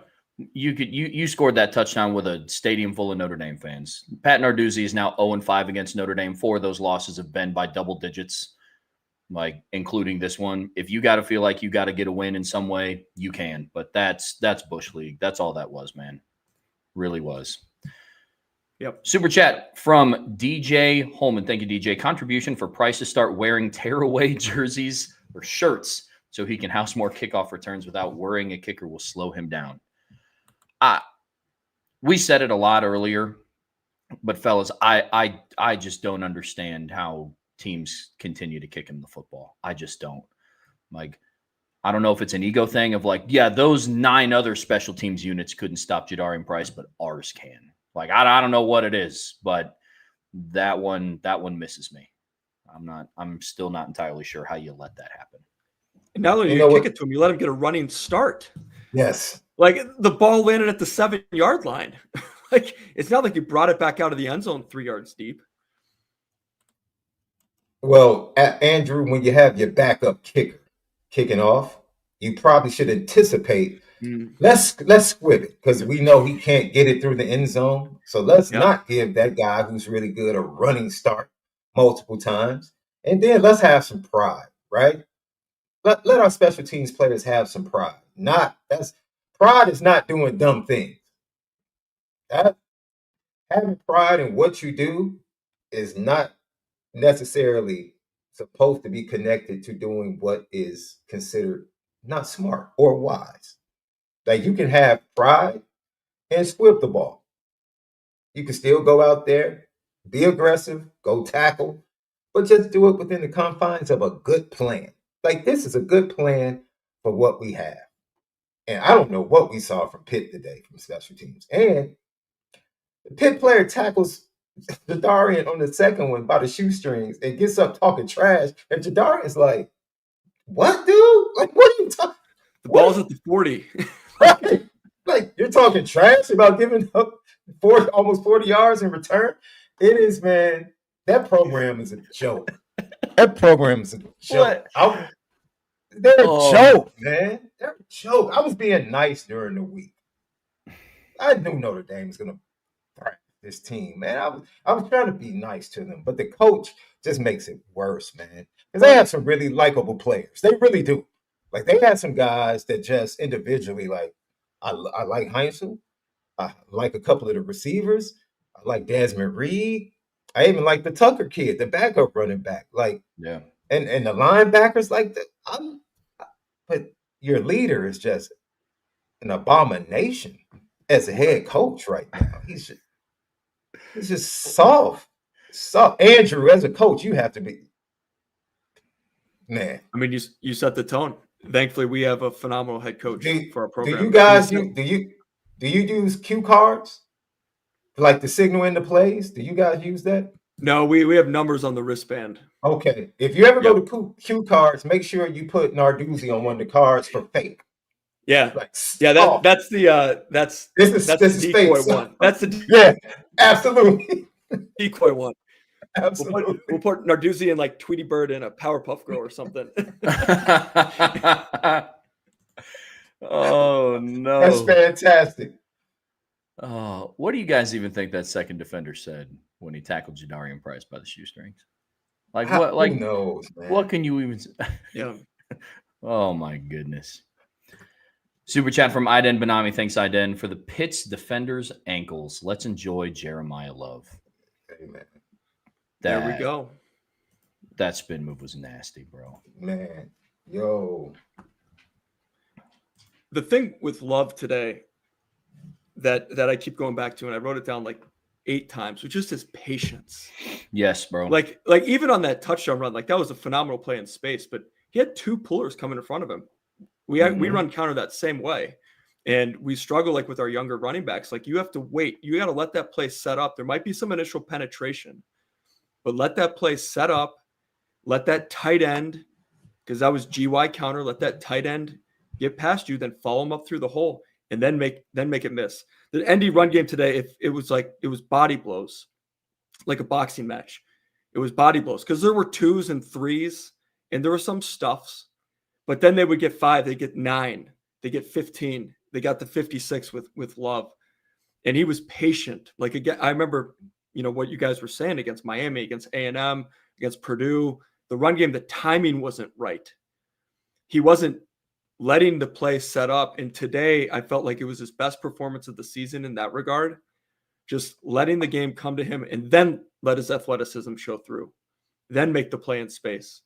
And I just felt like that was great. And even sometimes he gets himself into trouble because he's so athletic that he'll turn a stuff into a -5. But even today it was like, okay, I know when to go down. There's sometimes, look, Pitt's got good players. There's sometimes you just need to go down. They won that one. Okay, it's 2nd and 11. It's not 2nd and 16. And so I was impressed by Love today.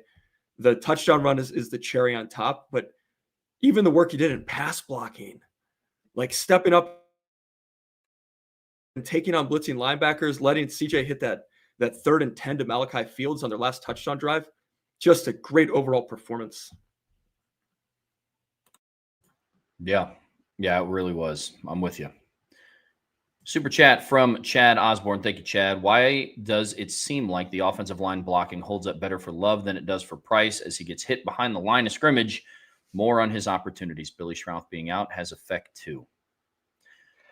I actually see it the other way. The majority of the time, it seems like Jadarian is the spark plug. Every time he comes in, it seems like the offense, especially early in the season, I think it goes back to what Andrew pointed out. I think as the season goes on, early Jeremiah was just struggling with patience, and appreciating becoming really a complete back. Because we can talk about his pass pro this year, which has absolutely been amazing. Both guys really have stepped it up in pass pro. I think Jadarian missed one today towards the end of the first half. Yeah. But other than that, they've both been solid. But no, usually I thought early in the season it was actually the opposite, where Jeremiah seemed like he wasn't getting the blocking, and all of a sudden Jadarian would come in, be a spark plug, get a big run. As of late, I think it's part of the perception has probably changed because Jeremiah's just got and become far more patient and understanding everything that they're doing and waiting. Because once the hole opens or once the crack is there, like he's through it. He's through it. And like you said, he runs hard. Like you talk about the speed, the athleticism. He runs hard on the inside. And that fourth down play today was just all him. Like that. Lewis is in the hole, makes him miss, and then it's just. Yeah, Lewis was an All-American last year. Yeah. Like that's and to the point about Price getting more stuffs on Price said, I'd have to go back and watch. I think they were asking Price to. It was more like outside zone and stretch today, and less downhill. And Pitt's got good linebackers, and they're going to scrape over the top, and they're fast. Their linebackers are fast, and they flow to the football. And so it might have be scheme driven a little bit as well. But I agree with you, Sean. Like it's typically been the opposite. I think that's what a lot of it is. A lot of it is scheme because they do switch up their game plan with Price in the backfield. They don't run the same plays. It's a lot of mid zone with Jadarian Price. Give him the opportunity because Notre Dame's mid zone looks very close to outside zone. Really, really close. And so there's a lot of things that Price does better as a runner. I think he's the best lateral cutter on the team.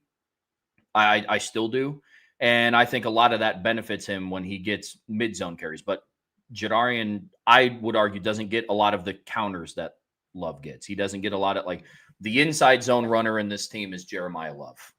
And so I think it's more schematic. I understand where you're coming from. I also don't think having Billy Schrouth back would hurt either, especially after his dominant performance against USC. And that's all due respect to Sullivan Absher. I thought he played well today. I have to go back and watch the All-22 because it's hard to evaluate offensive line like live. Like that is something that I like to go back and watch on film. But Chad, I get where you're coming from, man, but I think it's more scheme. I'm with them. Super chat from Brian B. Thank you, Brian. ACC refs are terrible.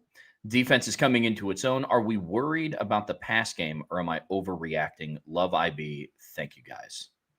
No, I don't want to speak for these two. I'm not worried about the passing game. I'm not. Like, it was a rough day from CJ Carr. Like I said, I want to go back and watch the film. I think there was a miscommunication on that interception to Eli Raridan. And the second interception, yes, it was a pick six. It doesn't look good. I put that more on the play calling than I do on CJ Carr. Like, look, screen passes like that, it's very hard to not throw. It's very, you catch, you set, you get the ball out. Like, it's very hard to not, when you commit to throwing, it's hard to hold that off. 1. 2, CJ Carr threw for 299 yards last week in the snow and had 3. Like, look, I'm not worried about the pass game. I'm not. Like, was this the game that I thought that CJ was going to have? No, he still had 3 total touchdowns and went for over 200 yards for the air. Like last year, if Riley Leonard had 2 passing touchdowns and threw for 200 yards, I'm sitting in the postgame, I'm like, yo, defenses better look out, man. Notre Dame can throw now. Like, it's just, in all seriousness, though, Brian, I'm not worried about it. I don't think you're overreacting because it was a rough performance, but again, man, like, it's one performance from him is not enough for me to say that I'm worried about it. It needs to be more consistent. I think we can all agree on that. Guys, am I off here? Do you guys see this a different way? No, I was going to, man, you stole my thunder on it. Because I was going to point back, we're sitting here worried after we spent a full season begging for this type of production. Like, today's game, we were begging for it last year. Like, please just let us get over 200 yards. Like, he threw for what, 212? Is that what he threw for today? Yeah. 212, 2 touchdowns, 2 interceptions. 1 rushing touchdown, dual threat. No, but yeah. Look, I pointed this out. Notre Dame has 8. Well, Eli Raritan should have made it 9 today. They have 8 players, regardless of position, that have receiving touchdowns. 8. I believe they have 6 players, either 5 or 6 players, regardless of position, that will go over 30 receptions on the season. That's what we're worried about the passing game? No. Your quarterback is up to what? Close to tapping on 2,500 yards with 2 games left? Like, he literally might get to 3,000. We might have a 3,000-yard quarterback at Notre Dame. In the regular season. In the regular season. Am I worried about? No, I'm not worried about the pass game. And your number 1 receiver is starting to emerge.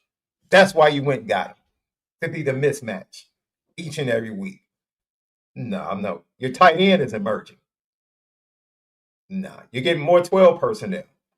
James Flanagan came in and did a great job today in 12 personnel. No, it's too many things that continue to pop up. Micah Gilbert was back on the field. He's healthy. No, I'm not worried about the pass game at all. I'm worried about pass protection as we get into the playoffs more than anything. But am I worried about the pass game? No, there's certain things you can critique about CJ, like we pointed out, reading things, not taking, the check downs and the easy throws and going for big shots and maturing and getting better. But, that's going to happen. But no, I'm definitely not worried about the passing game going up against let me check that. Syracuse is 127th in the nation in pass defense, and Stanford is 109, I believe. Stanford is, 109. Those and are get-right games.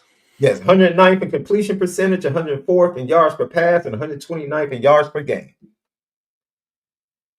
Yep. No, I'm not worried about this passing game.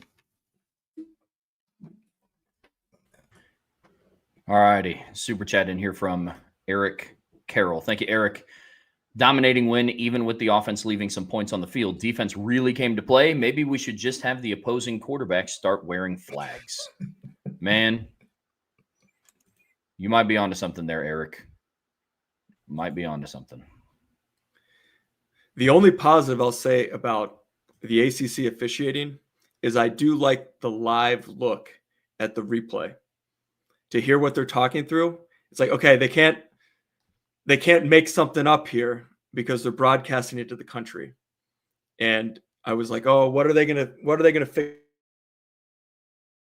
out on the on that play at the goal line where they were discussing whether his knee was down? But if you're broadcasting to the country, that's the one thing I'll say positive about the ACC and their approach to officiating. Yeah, the inside look at the replay booth is funny. Is really good. I do think it is funny, though, that the ACC is the only conference that does that because their officials are so bad. They have to broadcast it on national TV. So it's like, no, I swear, guys, we're doing our job. Like we promise it's not rigged. See, here's a window in. I swear it's not rigged. Yeah, man. But I like it, too. What's even funnier is now some of the announcers can listen to the replay booth and what they do, and they're still like, yeah, I still disagree. It's like, okay, all right. Sounds good. Oh, man. But I'm with you, Andrew. That's a really cool feature. I thoroughly enjoy it. Super chat from Tej. Thank you, Tej. Don's pick 2 was a reflection of culture, showed the next play mentality, hunger, and talent this team has. Also, more quarterback power and short yardage situation in the playoffs because it still works. The only thing, Tej, I would hesitate doing it too much in the playoffs because CJ Carr is not built like Riley Leonard. That would be the only thing that I would like. It's still a very productive play. I like now that Mike Denbrock calls it very sparingly. Like, that was a great opportunity to use it. I don't think it should become a staple in short yardage offense. I don't. That gets a little risky, in my opinion. So it's my only pushback on that one, Teach. But I'm with you. Pick 2, short memory. I mean, we talked about it earlier today, guys, about how this team as a whole today just didn't let the mistakes compound. You give up a passing touchdown, next play you return a 2-point conversion for 2 of your own. That's what you needed. Super chat from Big Hoss. Thank you for the super chat. Nice to go down to Pittsburgh and put some belt. Shout out to the ACC refs getting overly involved again. Proud of the defense. Go Irish. Agreed. We are all with you, Big Hoss. Super chat from Joe Papiti. Thank you, Joe. Finally back to the hotel. Solid win. Very businesslike. The defense was smothering. The offense was okay. I'm still worried about the running game. Freeman clearly has no faith in the kicking game. That is the one thing that we didn't talk about too much today, fellas, was the kicking game. I mean, only 1 field goal attempted, but I honestly appreciate the quick adjustment from Freeman. Instead of trying, the immediate and then trying to throw a bunch of stuff against the wall and hope that it sticks, he was just like, okay, the adjustment was, and I texted you guys this in the group chat, the adjustment was anytime you get past the 50, you now have 4 downs to get a first down. And the reality of the situation here, and Joe, I think you hit it on the head, the reality of Notre Dame situation special teams wise now is field goals are kind of just not an option for this offense until I'm not sure. It's very, very concerning. Yeah. I mean, we saw last year in the playoffs, they needed, the huge field goals against Indiana, but they had one blocked, kept Indiana in the game. And then the huge kick, obviously, against Penn State. And then the miss against Ohio State was huge because it kept that a 2-possession game. And I'm not a special teams guy, but I don't know how you have to review everything. And it's not just the kicker, because I just can't help but wondering, is there a lack of trust in the entire battery from snap to hold to kick? Is the ball being placed down consistently in the correct spot? They just need to look at everything from the way that it's being, do we have enough velocity on the snaps? What's the timing look like?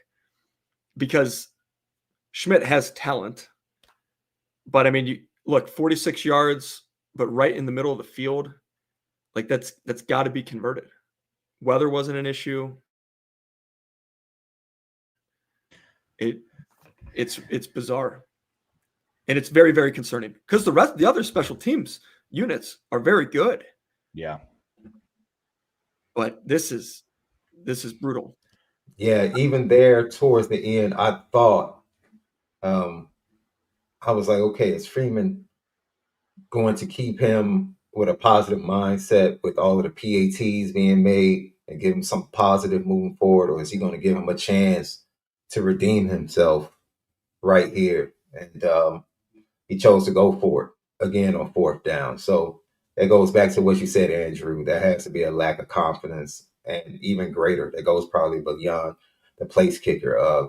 We've talked about it, the place holding not being the best, and just the entire operation. So, once again, Notre Dame goes to the portal, and the guy they bring in, we saw it with Spencer Schrader. He was injured for a part of the season. We saw it with last year. It's like, you would think you go get a guy that's successful at his previous spot, that the one thing you can depend on is that they're going to be healthy. For some reason, when they've gotten to Notre Dame, health has been the issue. So, everything systemically with the kicking operation needs to be under evaluation. Literally everything. I mean, to Andrew's point, how's the snap doing? What's the holder doing? I mean, with Eric Schmidt and really all the kickers do they have the right cleats? Are we using the right footballs to kick? Are we literally everything that you can think of? Because look, fact of the matter is, fellas, Notre Dame can win and beat Boston College and Navy and Syracuse and USC without having a field goal kicker. But what happens if they play Ohio State in the playoffs? What happens if they play Indiana in the playoffs or Alabama in the playoffs? Or, you know what I mean? What if it does come down to a field goal? What if Notre Dame needs an extra point to tie the game to send something into overtime, God forbid? And we're in that scenario. I mean, it's just everything needs to be under evaluation. Every single thing. Because, Andrew, to your point, the rest of the special teams operation is fantastic. I think kick coverage has been fantastic. I think the kick return operation's been great. Why people still continue to kick to Jadarian Price, I will never understand. And I think, quietly, James Rendell is having a spectacular season. I mean, he is far and away the best kicker on the team in terms of just putting toe to leather. I mean, so everything has to be under evaluation. Last super chat, fellas, we can get out of here. Super chat from Patrick Duffy. Thank you, Patrick. There's a reason Price is the return man. He sees the defense in front of him while Love looks for the crack of daylight. Both work well. Agreed. Notre Dame has a spoil of riches with both of their running backs. I mean, it's not like thunder and lightning. They have like lightning and lightning. I mean, it's special. It really is.